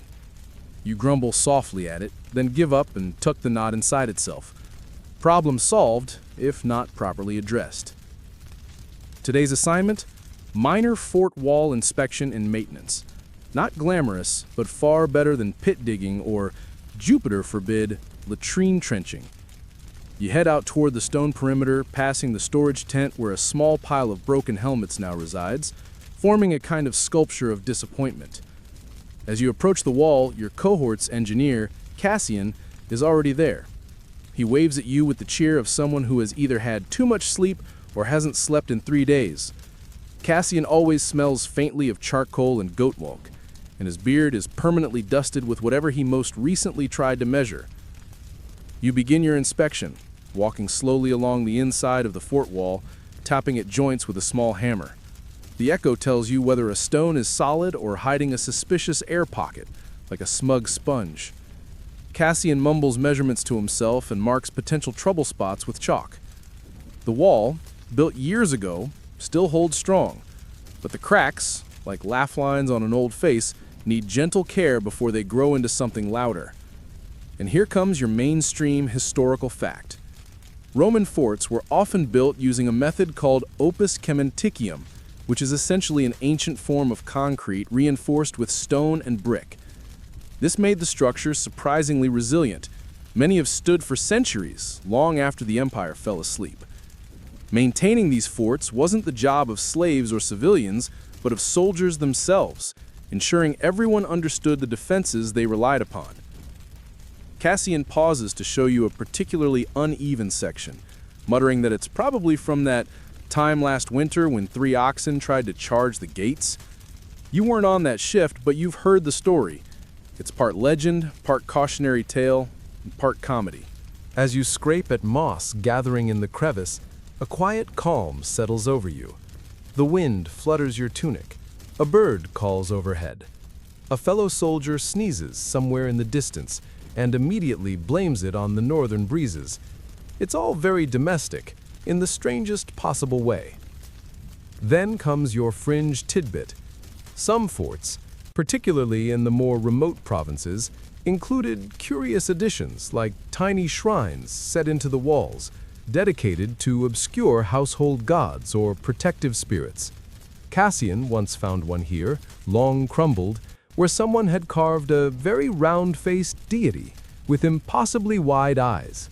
No inscription, just the face. You've passed that spot many times, and you swear the wall hums ever so slightly when you lean against it. Probably imagination. Probably. The rest of the morning passes in quiet labor. You haul stones to a new section near the western watchtower, stacking them with the care of someone trying to win a very slow-motion contest in tidiness. Cassian lectures an inattentive recruit about mortar ratios, which is about as exciting to the young man as boiled socks. Still, he nods dutifully. You break for lunch in the shade of the supply cart, gnawing on a lump of bread so dense it might qualify as its own defense mechanism. You wash it down with lukewarm vinegar wine, sour but oddly refreshing, and make lazy conversation about whether birds feel embarrassment when they fly into tents. Rufus insists they do. You remain unconvinced. The afternoon brings a new, mildly humiliating task, clearing the drainage trenches that ring the camp. These trenches are supposed to carry away rainwater and keep the camp dry, but they also collect everything else: dust, feathers, mystery goo, and a surprising number of lost sandals. You arm yourself with a shovel, some rope, and a will to survive the stench.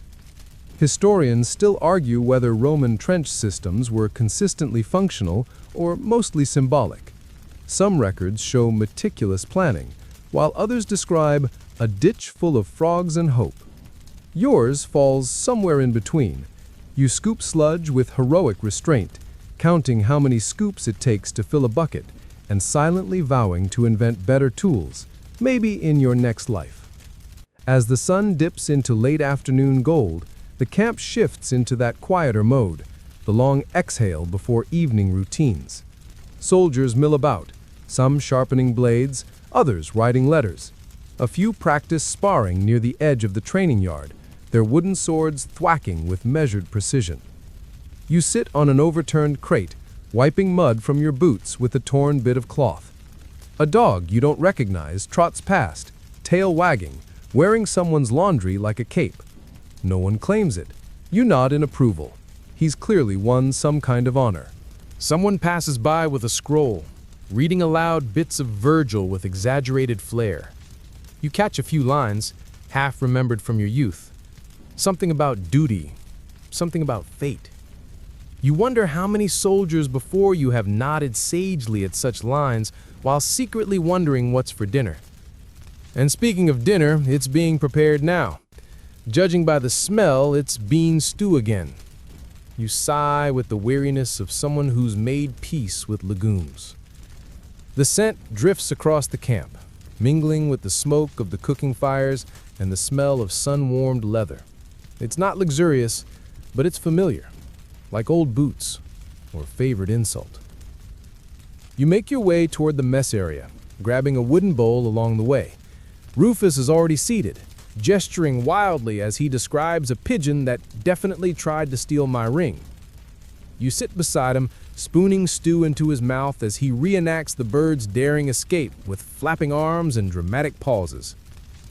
As night descends, the torches are lit one by one, casting flickering halos of light that dance on the canvas walls and illuminate passing faces in brief, golden moments. You finish your meal, return your bowl, and stretch your arms above your head, hearing the same small crackles in your spine that you always do. There's one final task before bed: checking your gear. You kneel beside your cot, running your fingers over your gladius, inspecting your shield strap, brushing out your helmet lining. It's part routine, part ritual.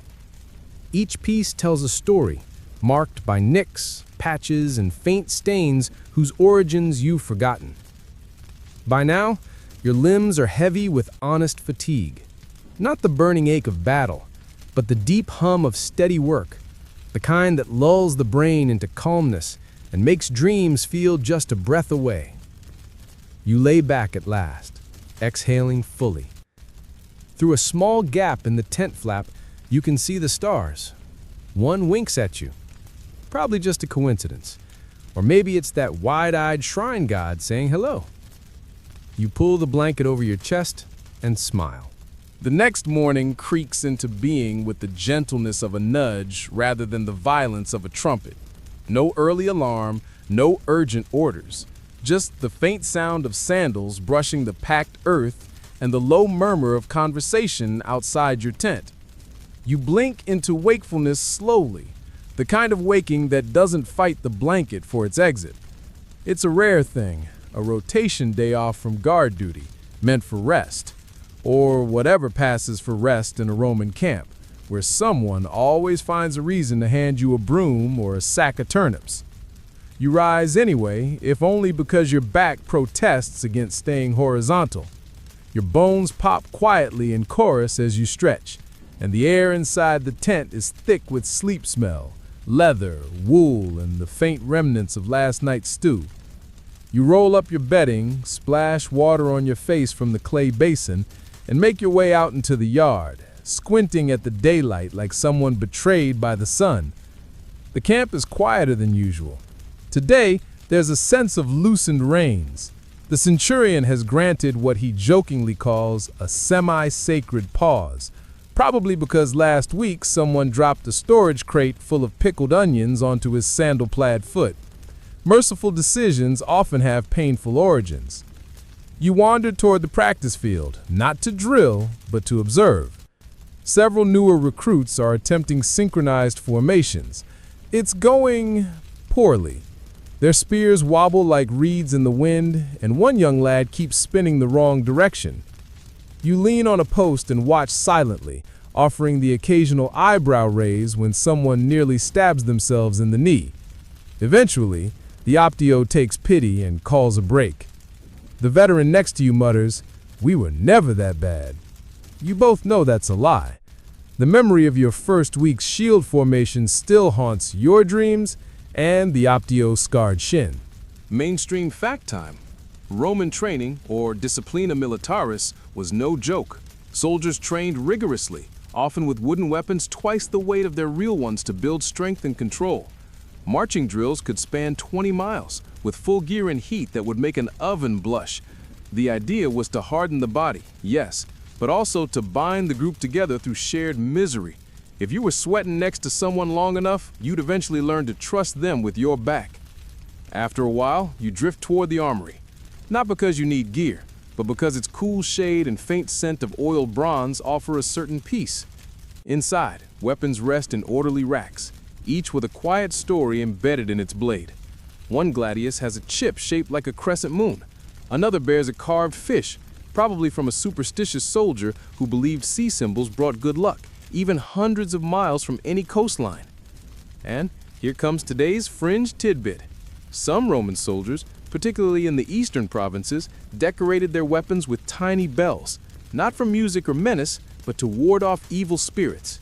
It's said the jingling kept restless souls from following patrols after nightfall. You've never tried it yourself, but Rufus once tied a bell to his belt during a patrol just to annoy the centurion. It worked, spectacularly. Outside again, you're greeted by the scent of roasting chestnuts and the sound of dice clattering against wood. You head toward the gaming table, just a plank balanced on barrels, where two off-duty legionaries are locked in a deeply dramatic game of tabula. You watch for a while, sipping water wine and trying not to give unsolicited advice. The leaser eventually accuses the dice of treason, which is a bold move considering one die is clearly missing a corner. There's always gambling around camp, not for fortunes, but for bragging rights, extra rations, or the chance to skip latrine duty. You once won a half loaf of honeyed bread by predicting a rainstorm before the official forecast scroll arrived. Luck or intuition, you'll never say. You spend the midday low lounging on a crate near the wall, nibbling olives and watching a lizard sun itself on a warm stone. From here, you can see the hills in the distance, green and golden, dotted with tiny farms. Farmers' children wave occasionally when they see soldiers, a strange mix of awe and suspicion in their eyes. You remember being one of them once, before the uniform, before the marches, before the endless stew. A passing comrade sits beside you, sharing a chunk of goat cheese wrapped in fig leaf.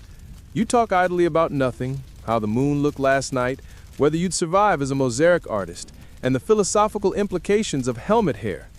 The afternoon drifts along like a lazy river, carrying you with it. And now, here's your scholarly debate phrase.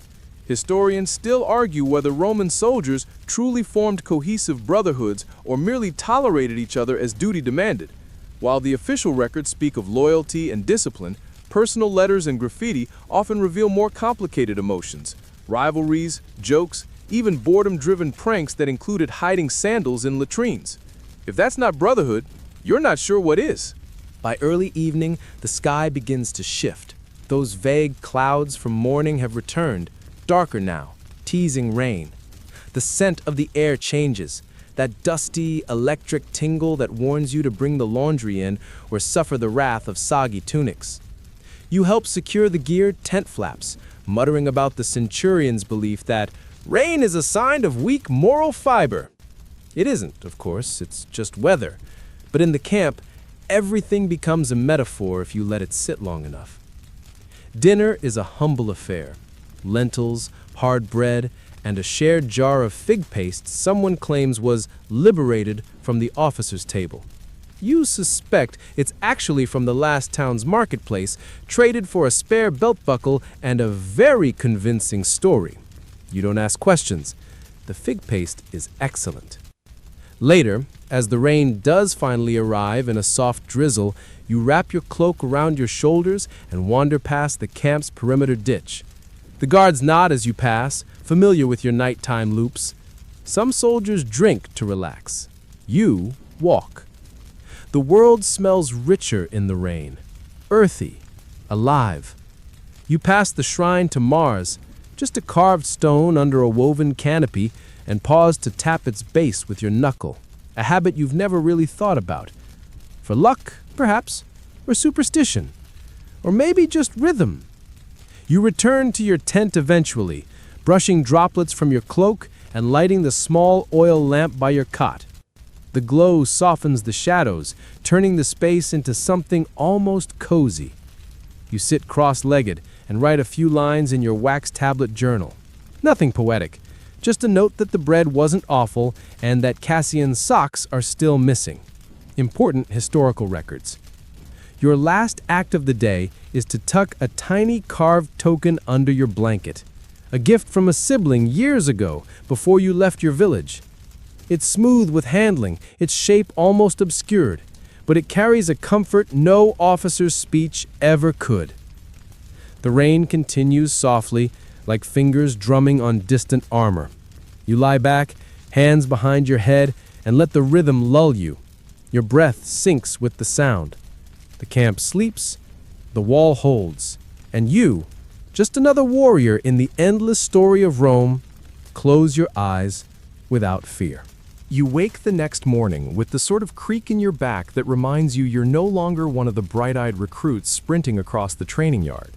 But it's not a bad ache. It's the comfortable, lived-in soreness that settles in the bones of someone who's made peace with daily exertion. As you sit up in your tent, the morning air still clings to a crisp coolness, laced with the faint scent of damp earth and ashes from last night's cookfires.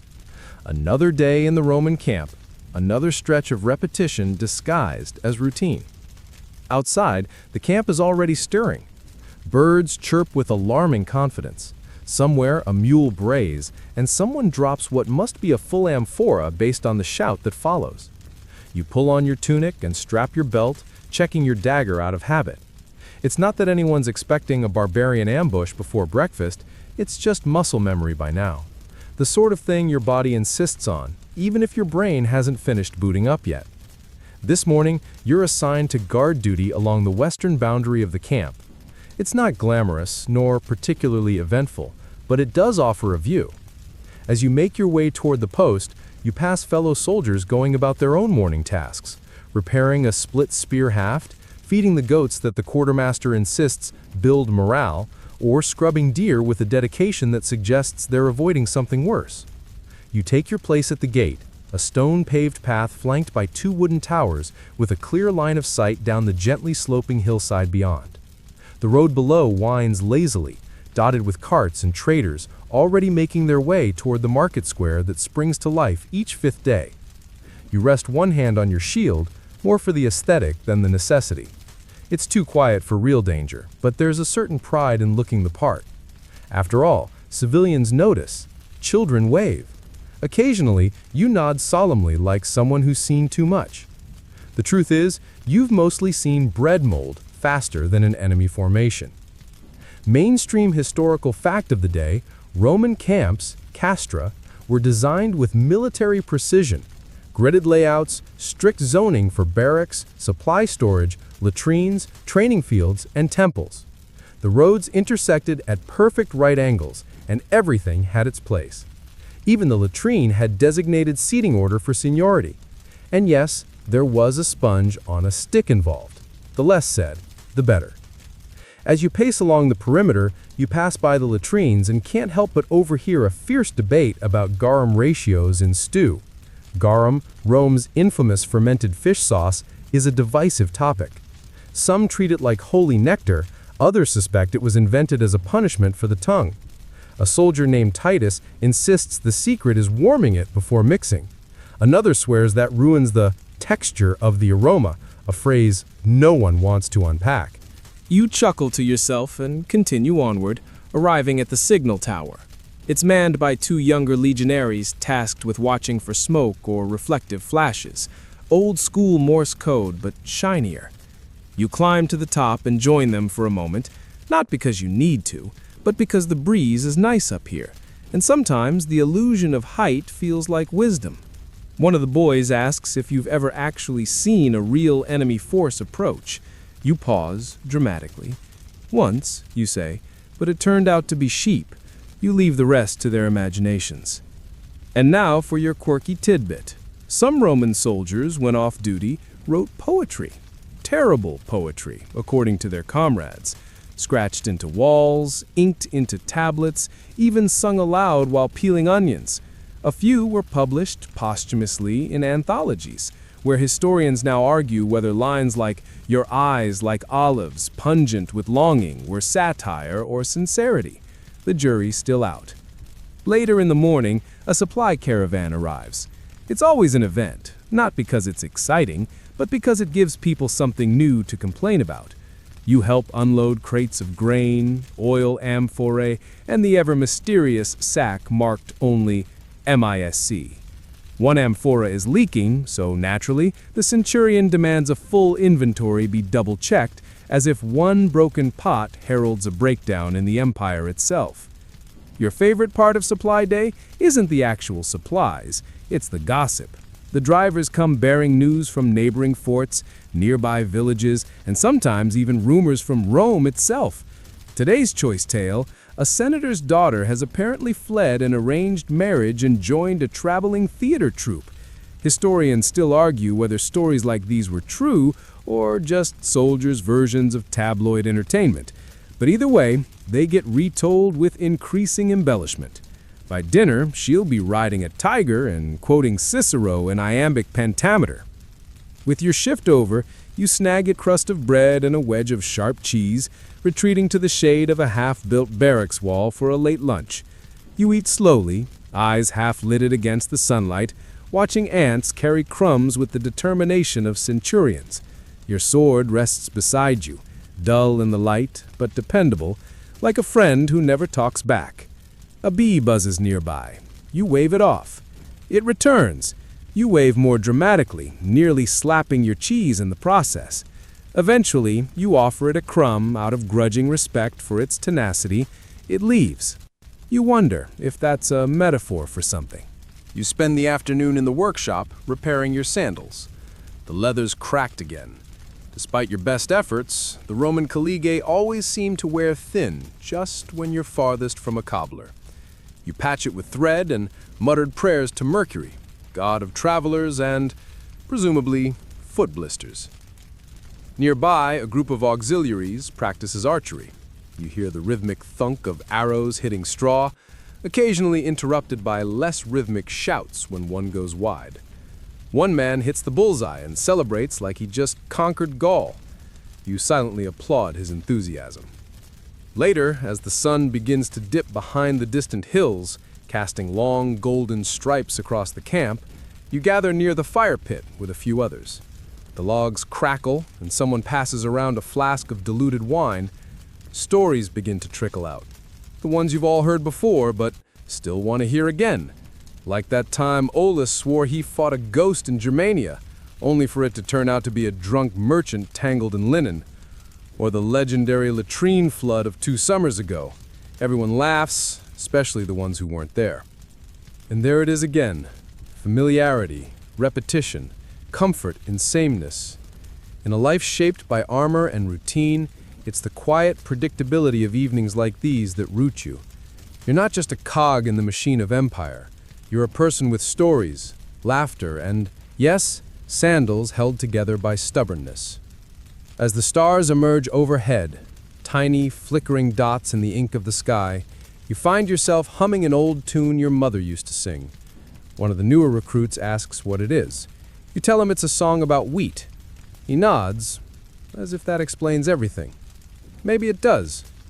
When you finally return to your tent, the lamp flickers softly in its corner. You unroll your bedding, stretch your arms above your head, and exhale the kind of breath that carries a day's worth of small details and quiet victories. You didn't fight a war today. You didn't scale a wall or slay a beast, but you showed up. You repaired things. You laughed. You guarded. You didn't let the bee win. And maybe, just maybe, that's enough for a Roman warrior with a quiet life. The morning greets you, as usual, with a series of gentle discomforts. A stiff back from sleeping on a straw mattress that's seen better centuries, the slightly sour taste of last night's wine lingering on your tongue, and the sound of a wooden spoon clattering into a metal pot outside your tent. Undoubtedly someone attempting to be helpful, or just very loud. You stretch and yawn, the kind of deep, neck-popping stretch that momentarily makes you feel 10 years younger. Just for a second. Today's duties lie not with sword or shield, but with an equally noble tool, the shovel. You've been assigned to assist in the expansion of the camp's drainage ditch, a task as glamorous as it sounds. Your unit is charged with preventing future flooding by deepening and reinforcing the channel that skirts the northern edge of the barracks, something the engineers had scribbled on a wax tablet months ago and only now deemed urgent. You don't complain. Well, you do, but only theatrically, the sort of loud, exaggerated sighing and back-patting that signals shared misery among comrades, rather than true rebellion. Everyone joins in. It's practically a bonding ritual. The work begins slowly. You take your position at the end of the trench, where the earth is soft but stubborn, clinging to the blade of your shovel like a child refusing to let go. The sun climbs gradually, casting golden light over the camp, warming your back and making your tunic stick slightly where sweat begins to bloom. It's not yet hot, but you know how this story ends. As your shovel bites into the dirt rhythmically, you find your mind wandering, as it often does during repetitive labor. You begin mentally composing a letter to your brother, wondering if the postwriter has returned from Rome yet. He'd written last time about a dispute over olive trees on their family's land, and you suspect he's angling for your support as a second son, with, let's say, less to inherit. You smile at the memory of him trying to carry a sack of barley twice his weight. Some warriors wield swords. Your brother wielded excuses. Mainstream historical fact of the day: Roman engineering was not just about aqueducts and roads. Military drainage was a vital aspect of camp maintenance. Poor drainage led to flooding, illness, and morale breakdown. Each camp had designated engineers, known as architecti, who drew up the plans and then promptly assigned others, like you, to carry them out. One of your companions, Lucius, begins a game of guess the lost item based on what's unearthed. A bent spoon, a bronze brooch, possibly crushed underfoot years ago, a tiny terracotta figure missing its head. Each find is accompanied by an increasingly ridiculous story, usually involving curses, star-crossed lovers, or cursed star-crossed lovers. You laugh between scoops, glad for the distraction. A particularly large root stalls your progress. You hack at it with the edge of your spade until it finally gives way with a satisfying snap. The sound echoes a little, drawing glances from nearby workers. You raise your hands in triumph, mock bowing. Lucius awards you a fictional medal for valor in vegetation. It's made of dirt and imagination. Your quirky tidbit for the day comes courtesy of the centurion, who stops by just long enough to inform you of an actual, recorded instance of a Roman camp's drainage ditch being mistaken for a sacred river by local tribes. An altar was built beside it. Sacrifices were made. Historians still argue whether the incident was a misunderstanding or a practical joke gone terribly, or perhaps beautifully, wrong. You pause to sip from your water skin, noting how quickly its contents have warmed. A bee floats near your face, perhaps the same one in the other day back for round 2. You blow gently to shoo it away, resisting the urge to swat. You're older now, wiser, or maybe just too tired.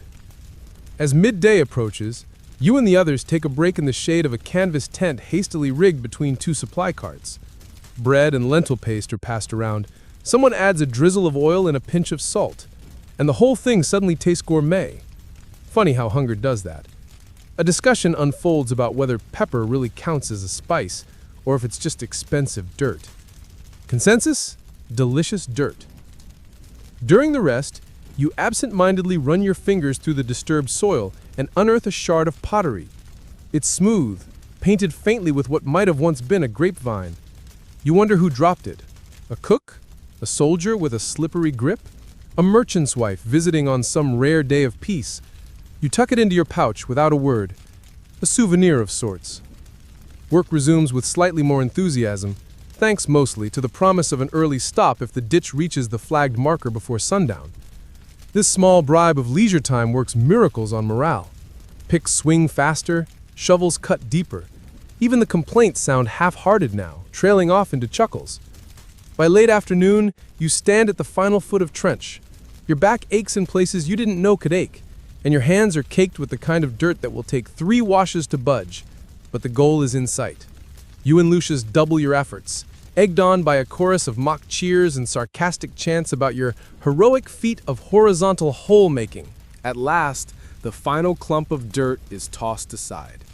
The ditch is complete, at least for now, until nature and time inevitably demand it be dug again. You stare down into the trench and see more than soil. You see effort and sweat and shared labor.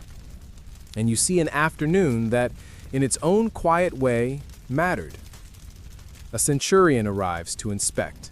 He squints. He pokes the edges with a stick. He grunts. Approval, presumably.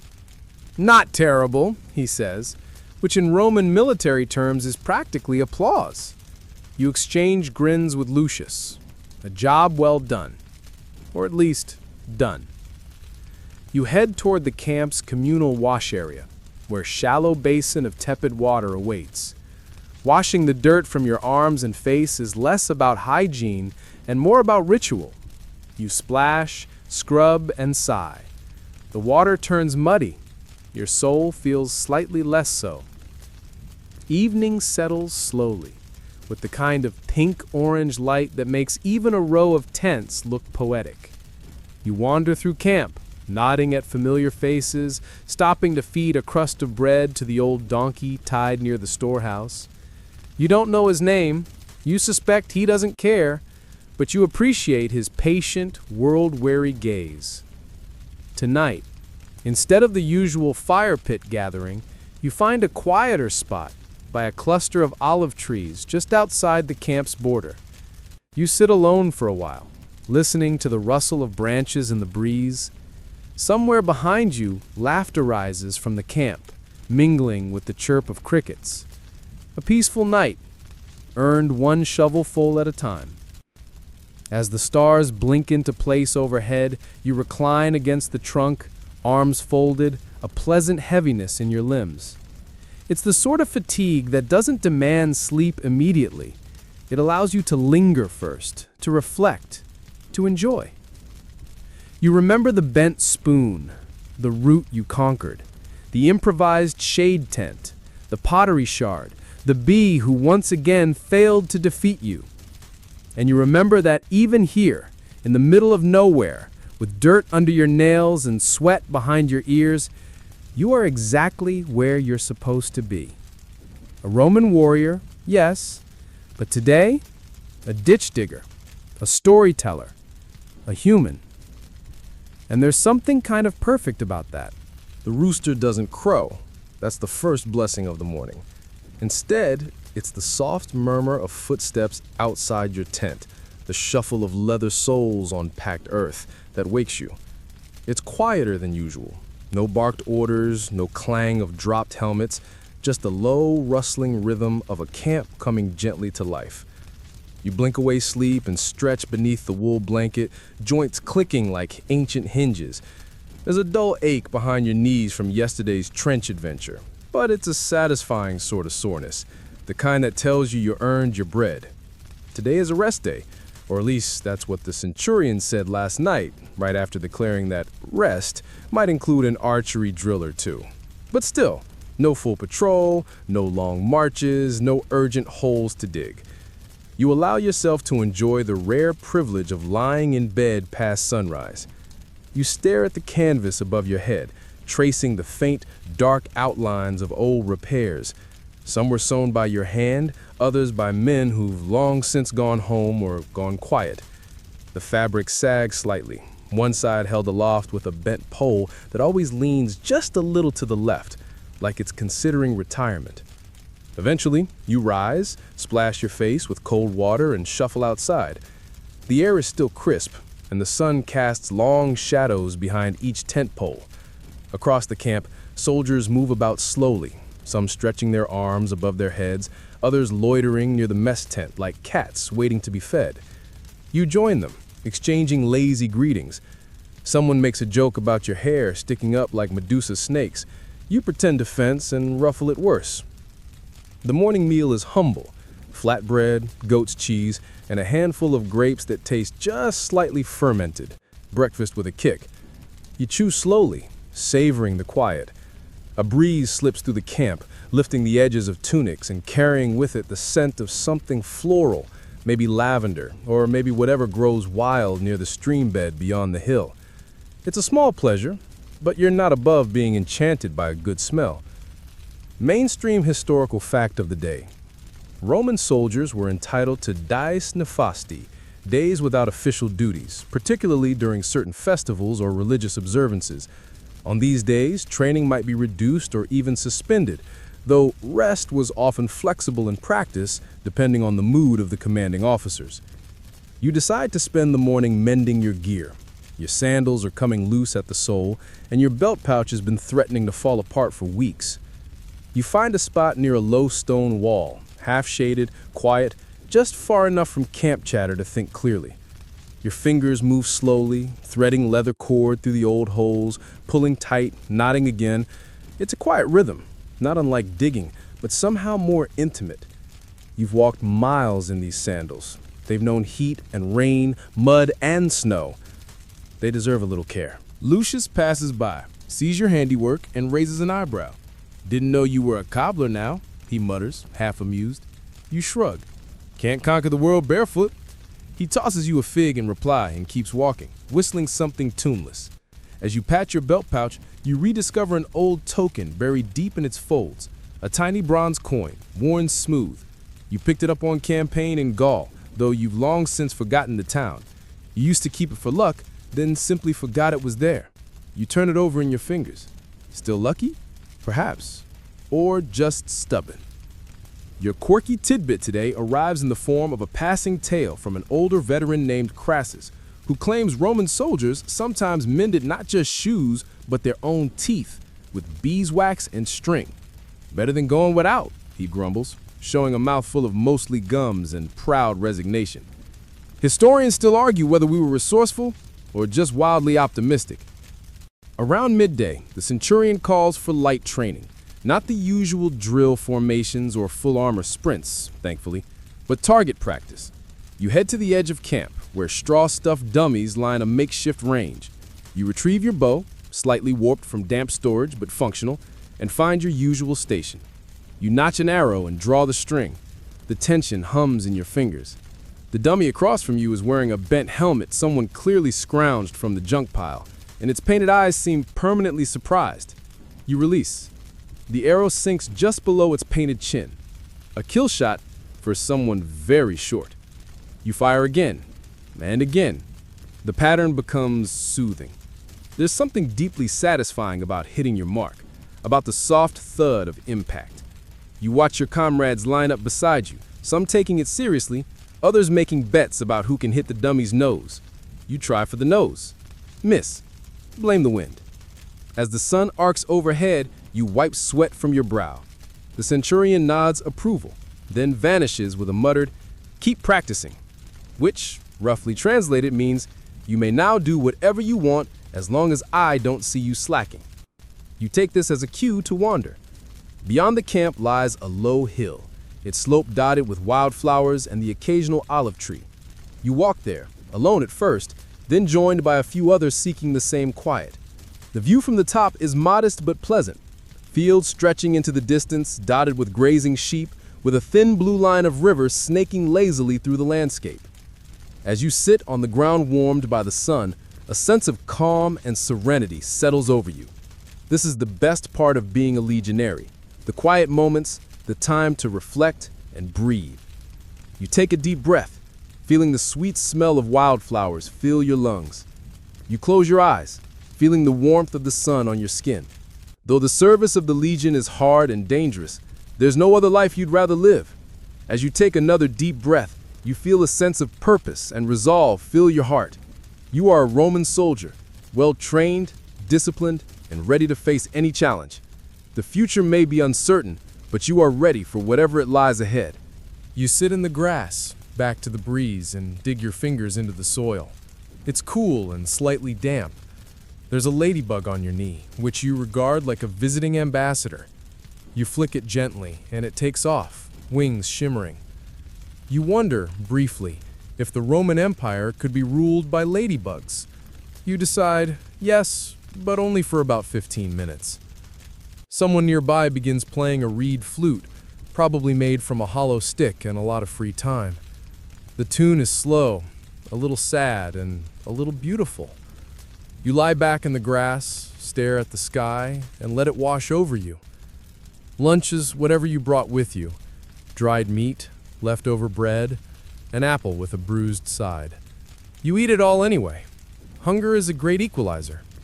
You share a laugh over a crumb fight between two ants on your tunic until one of them disappears into the fold of your sleeve and you decide it's time to sit up again. Later, back in camp, you find yourself playing dice near the fire pit. Lucius is a shameless cheat, as always, palming an extra die when he thinks no one is watching. Crassus pretends not to notice and wins anyway. You lose half your fig stash and gain one dented bronze brooch that Lucius insists once belonged to a senator's mistress. You doubt it. By evening, the air cools and the wind picks up. The camp slowly begins preparing for the next day. Tents are adjusted, gear is rechecked, sandals are relaced. Even on rest days, some habits persist. You walk the perimeter once more before turning in, watching the torchlights flicker. A dog barks somewhere in the distance. A child giggles, one of the camp followers' children perhaps, chasing shadows or making faces at guards. You smile and shake your head. Back in your tent, you settle into your usual spot, tunic folded as a pillow, sandals tucked safely nearby. You lie still, listening to the sounds of camp, the soft murmur of fire, the occasional burst of laughter, the sigh of the wind in the canvas. Today was quiet, gentle, unremarkable even. And yet, it mattered. Because rest, too, is part of being a warrior. You wake before the horn. Not because someone shouted or because a centurion kicked your tent flap in, but simply because your body has learned its rhythm, even on days that move more slowly. There's a sort of peace to waking on your own in a Roman military camp before the full churn of duties begins, when the fire pits are still smoldering, not roaring, and the only movement is from early risers and restless horses tied to the posts. You sit up with a creak in your back and a grunt in your throat, rubbing your eyes as the canvas glows faintly gold from the rising sun. It's warmer today, the kind of morning where you can tell, just from the stillness in the air, that the midday will bake the earth into cracked tile. Best to get moving before the heat weighs on your eyelids. Stepping outside, you join a few other soldiers, fellow early risers, some motivated, others sleepwalking toward the mess tent. You fall somewhere in between. Someone passes you a half-filled water skin. It's warm and tastes slightly of leather, but it does the job. Today, the unit isn't preparing for battle or marching orders. Today, you've been assigned to a civic project. Roman soldiers didn't only conquer and fight. Sometimes they built, restored, or even served as a standing workforce for towns and provinces under imperial control. You'll be working with stone and mortar today. Not glamorous, but honest. And probably, if you're being honest with yourself, less likely to end with arrows flying in your direction. You gather your tools from a shared crate, picks, chisels, a Witten mallet with an unfortunate dent that makes it look like it bit someone. Then, with a reluctant shuffle and the quiet complaints of men who'd rather be eating honey cakes, you and your team head toward the project site, a worn-down bathhouse on the outskirts of a local settlement, due for refurbishment under the command's Community Improvement Initiative. The bathhouse isn't large, but it's noble in design. Doric columns, cracked and mossy, a roof that sags like an old man's knees. Inside, you can smell damp marble and a faint tang of sulfur from the pipes that still whisper warm water through the floor. Your task?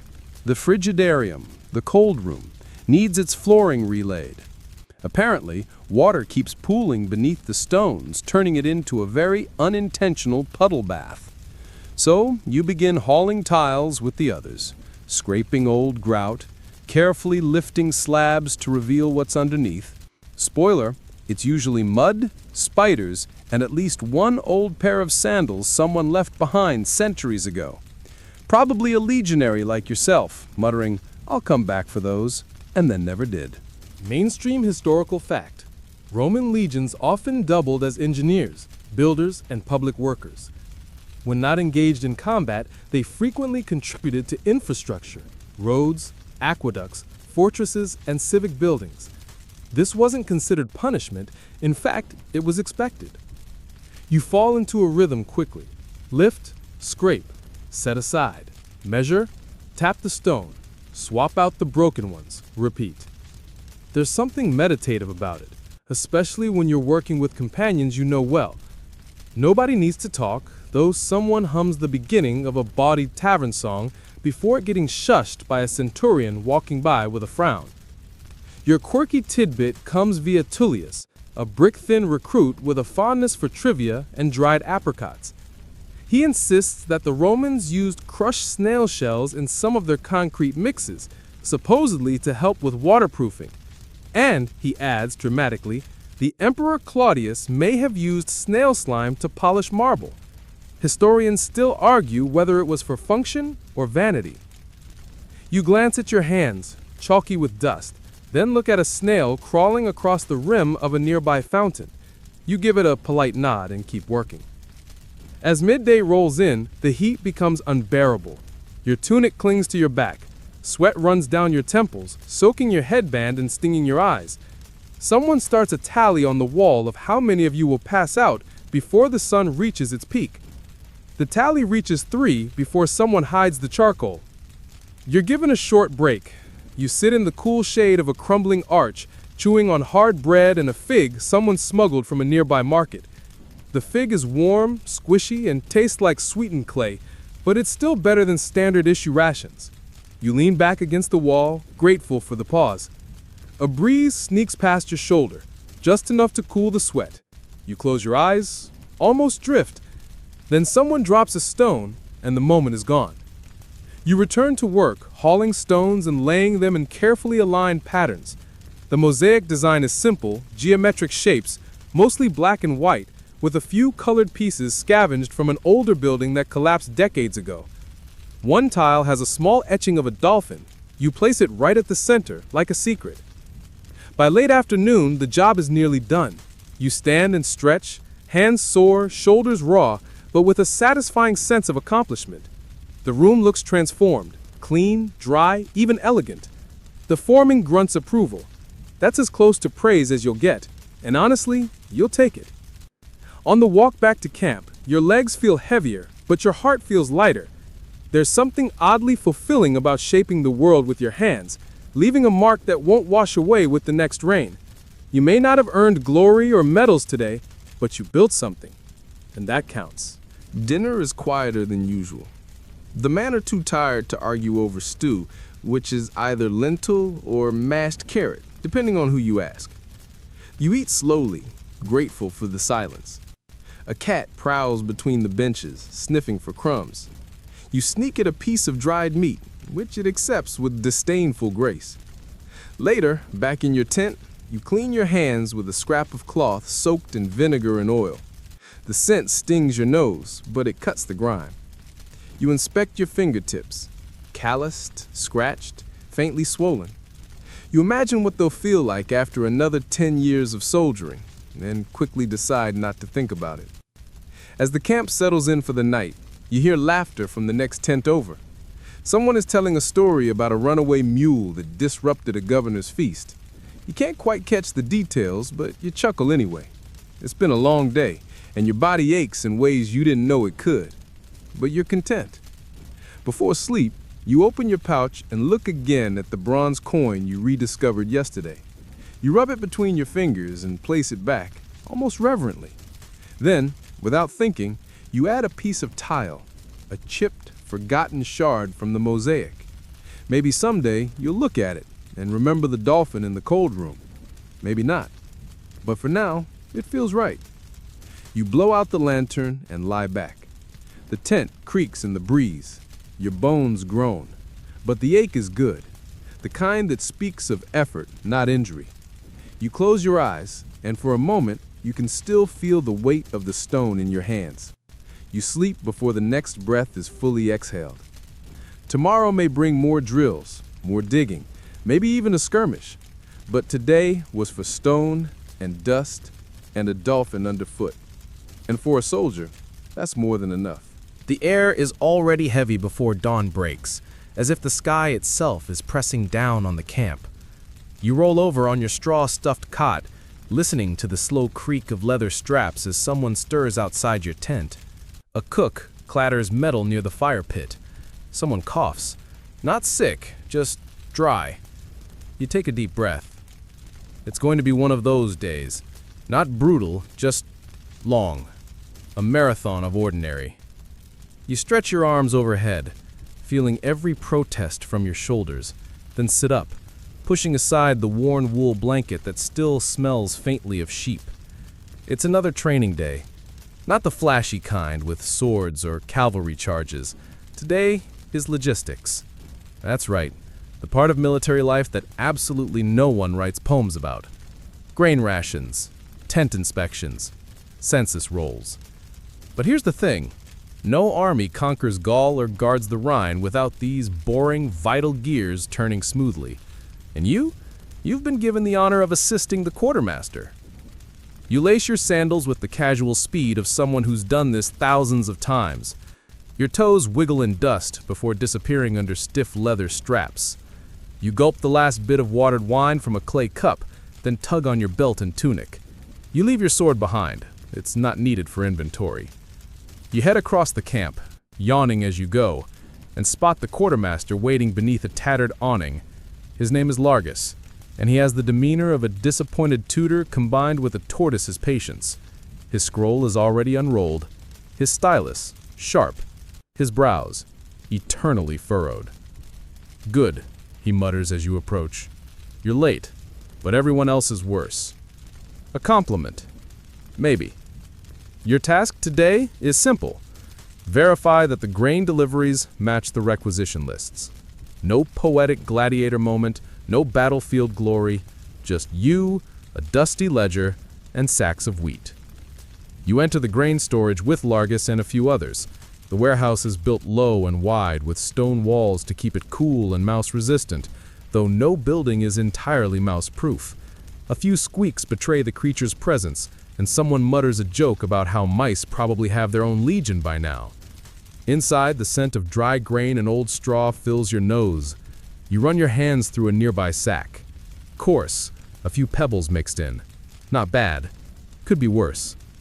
Largus begins reading from his scroll. Centuria Secunda, 400 modii. Check. You count, you weigh, you pour. You double-check. You scowl at a sack that's a little too light and tie a scrap of red cloth around it so the culprit can be found later. You do this over and over, moving from sack to sack, ledge to ledge, while the sun climbs higher and the storeroom gets warmer. You try not to sneeze at the dust. Your tunic clings again, sweat collecting at the small of your back. And all the while, Largus drones on like a priest reciting sacred numbers. Mainstream historical fact: the Roman military relied heavily on meticulous logistics. Supplies, especially grain, were tracked with remarkable precision using standardized units like the modius, roughly 8.7 liters. An organized supply chain was often the difference between victory and collapse. As midday approaches, you break for water and bread. The quartermaster doesn't pause. He eats as he walks, chewing rhythmically like a cow mid-rumination. Historians still argue whether quartermasters had more authority than they let on, someone says around a mouthful of lentils. Personally, I think they secretly ran the whole empire. You laugh, then stop, because if you think about it, they might be right. There's a fringe tidbit that Largus shares as you tally the amphorae of oil. Apparently, during Augustus's reign, one military supplier became so rich from overcharging that he built an entire marble villa using profits from surplus salt shipments. When confronted, he simply pointed to his ledger, flawless, if suspiciously convenient. "Always check the weights," Largus grumbles, handing you a balance scale. Even senators cheat when grain's involved. By mid-afternoon, the storeroom begins to empty, not of grain, but of your energy. Your knees crack when you kneel. Your eyes blur when you try to read smudged handwriting. And Largus has now developed a new habit, clearing his throat every 15 seconds. You begin organizing the sacks into cleaner rows, tying off ones that look weak, brushing spilled grain into corners to prevent mice from throwing a banquet. You take quiet pride in this. Not because anyone will notice, but because you'll know. In a life where little is guaranteed, order is its own kind of comfort. Later, a young recruit named Petronius stumbles in with a crate full of salt bricks. He's red-faced, huffing, and possibly carrying it upside down. "Why does salt weigh so much?" he wheezes. "Because," you say, lifting a sack with a grunt, "the gods are petty and salt never forgets."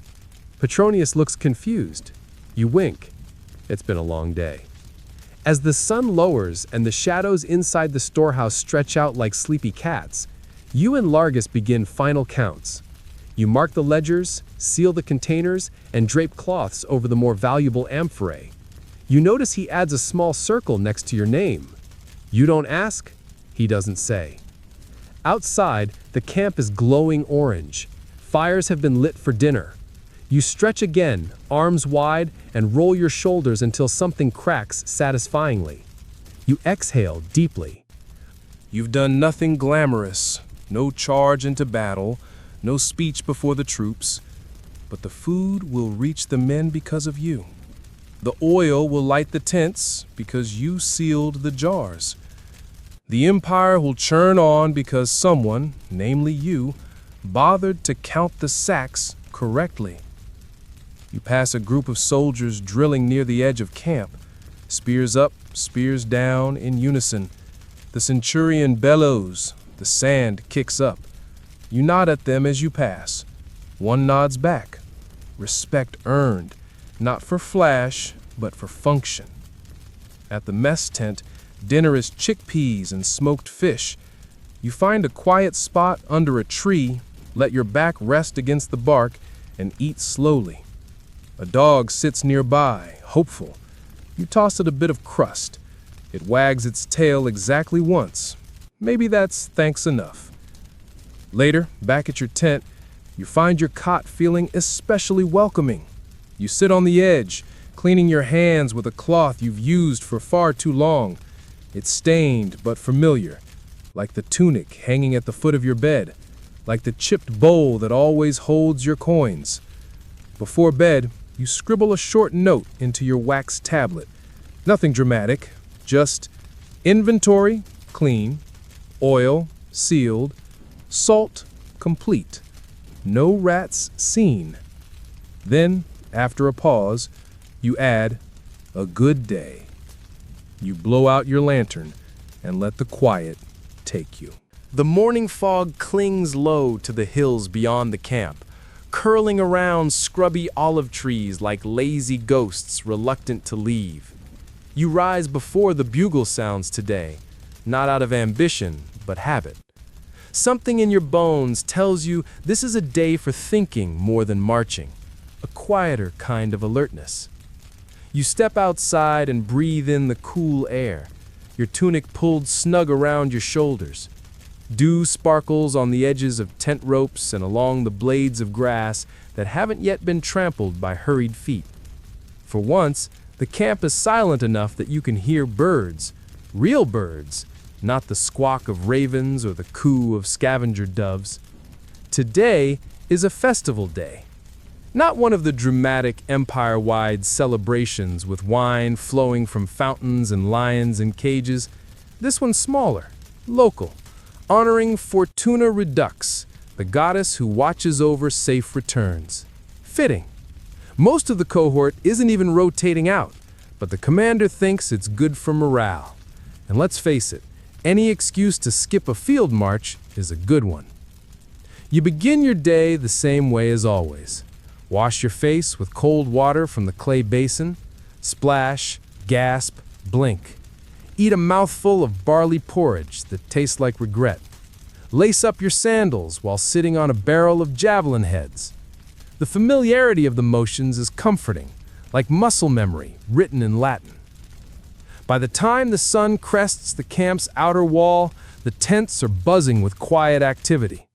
Men polish armor that no one will wear today, just because it feels wrong not to. Others gather in loose clusters, swapping jokes or playing knucklebones. You stroll past a pair of dice games in progress. One soldier yells, "The gods hate me!" Another kisses his lucky charm. You nod, because both are probably right.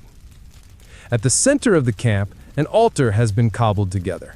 Stacked stones covered with a linen cloth, a few sprigs of laurel, a bronze statue of Fortuna perched in the middle, one arm raised, the other holding a tiny rudder. Someone's added a wreath made from barley stalks, which is both touching and slightly itchy looking. You're not on duty for this ceremony. You've been assigned to observational assistance, which mostly means stand there, look respectful, and don't trip over anything. The centurion, usually a bellowing storm cloud, speaks softly today. His voice carries more weight than usual. He reminds everyone why they're here, why they're still here, and why that, oddly, is something worth thanking the gods for. You bow your head at the right times, you offer a coin at the right moment. You mutter the half-remembered Latin prayer that always makes you think more of your mother's garden than of divine fate. And when the ceremony ends, you feel lighter, not joyful, not even especially pious, just unburdened, as if the day exhaled along with you. Mainstream historical fact: Roman soldiers regularly observed religious festivals within their camps. Shrines to household gods and major deities were erected even on campaign. Rituals and offerings helped maintain morale and discipline, while reinforcing the divine favor they believed essential for military success. Someone uncorks a jug of wine. Someone else brings out a tambourine that absolutely no one admits to owning. You sit on a log and watch a group of legionaries begin a slow, stomping dance, all out of rhythm and none of them caring. It's not celebration like at the amphitheaters or in the villas of the wealthy. It's messy, dusty, uneven, and strangely beautiful. There's laughter, not the cruel kind, but the soft, tired kind that rises from men who've shared rainstorms, hunger, and too many campfires to count. Nearby, a soldier named Cassius begins carving a spoon from a chunk of olive wood. He offers you the last one he made. It's slightly crooked and the handle looks like it was chewed by a dog. You accept it like it's made of ivory. You'll use it tonight. A scholarly debate still rages over whether Roman soldiers performed these festivals out of true belief or sheer superstition. Were they devoted or just hedging their bets? You suspect it was both. After all, when you live day to day under open skies and shifting orders, a little divine insurance never hurts. As the sun slides lower, the wine begins to make people sleepy rather than silly. The tambourine falls silent. Someone's taken to softly humming a tune from home, something Greek, you think, but twisted by years of marching through languages and provinces. You wander back to your tent, the spoon tucked into your belt. On the way, you spot a group of auxiliaries playing a slow game of ball. One of them misses and mutters in a language you don't recognize. He grins when he sees you watching. "Want to play?" he asks. You shake your head. "Not today. Today feels like a day to remember things." You pause near the armory and look out over the ridge beyond the camp. The same view you've seen 100 times, trees that look like they're melting in the golden light, a faint river line in the distance, smoke rising from a farmer's hearth far below. There's no battle to fight today, no inspection, no scroll to copy or formation to practice.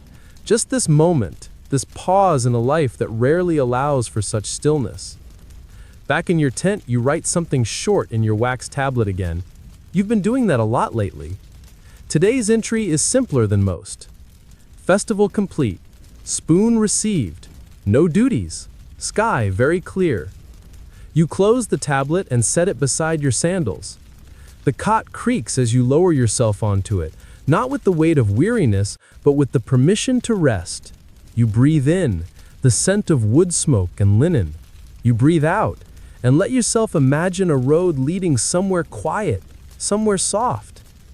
And you know, in the stillness that follows, that your life, so often filled with duties and drills, has become something else, something quieter.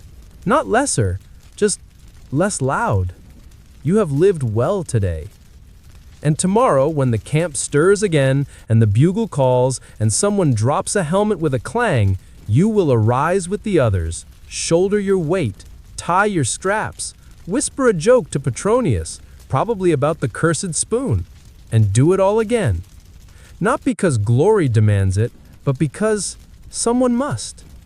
And because, in your own quiet way, you are always that someone. And now, the fire has gone out.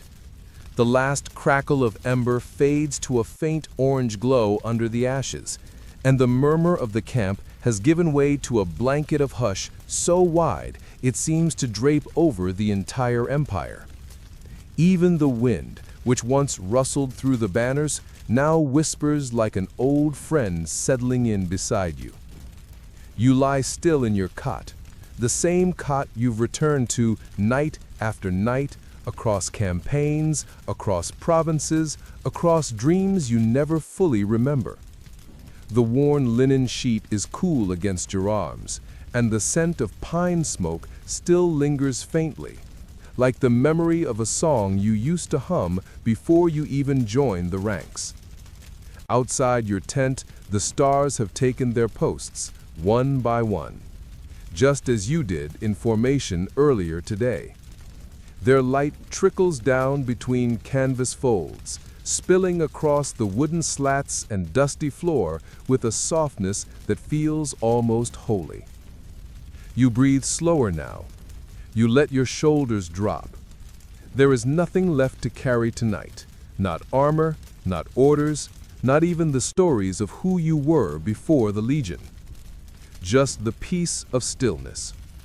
The memories of footfalls on gravel, the dry rattle of javelins, the hushed laughter over boiled lentils. They all blend together now, gentle and round, like river stones polished smooth by time and silence. You don't need to march tomorrow. Not tonight. Tonight, you rest as a Roman warrior who has done enough. A life full of dust, duty, and discipline, but also a life of small comforts, quiet glances, and simple spoons carved on festival days. Let all that fade now. Let your eyes close, your breath steady, and your thoughts wander toward that sleepy place between memory and dream. You were there, and now you sleep.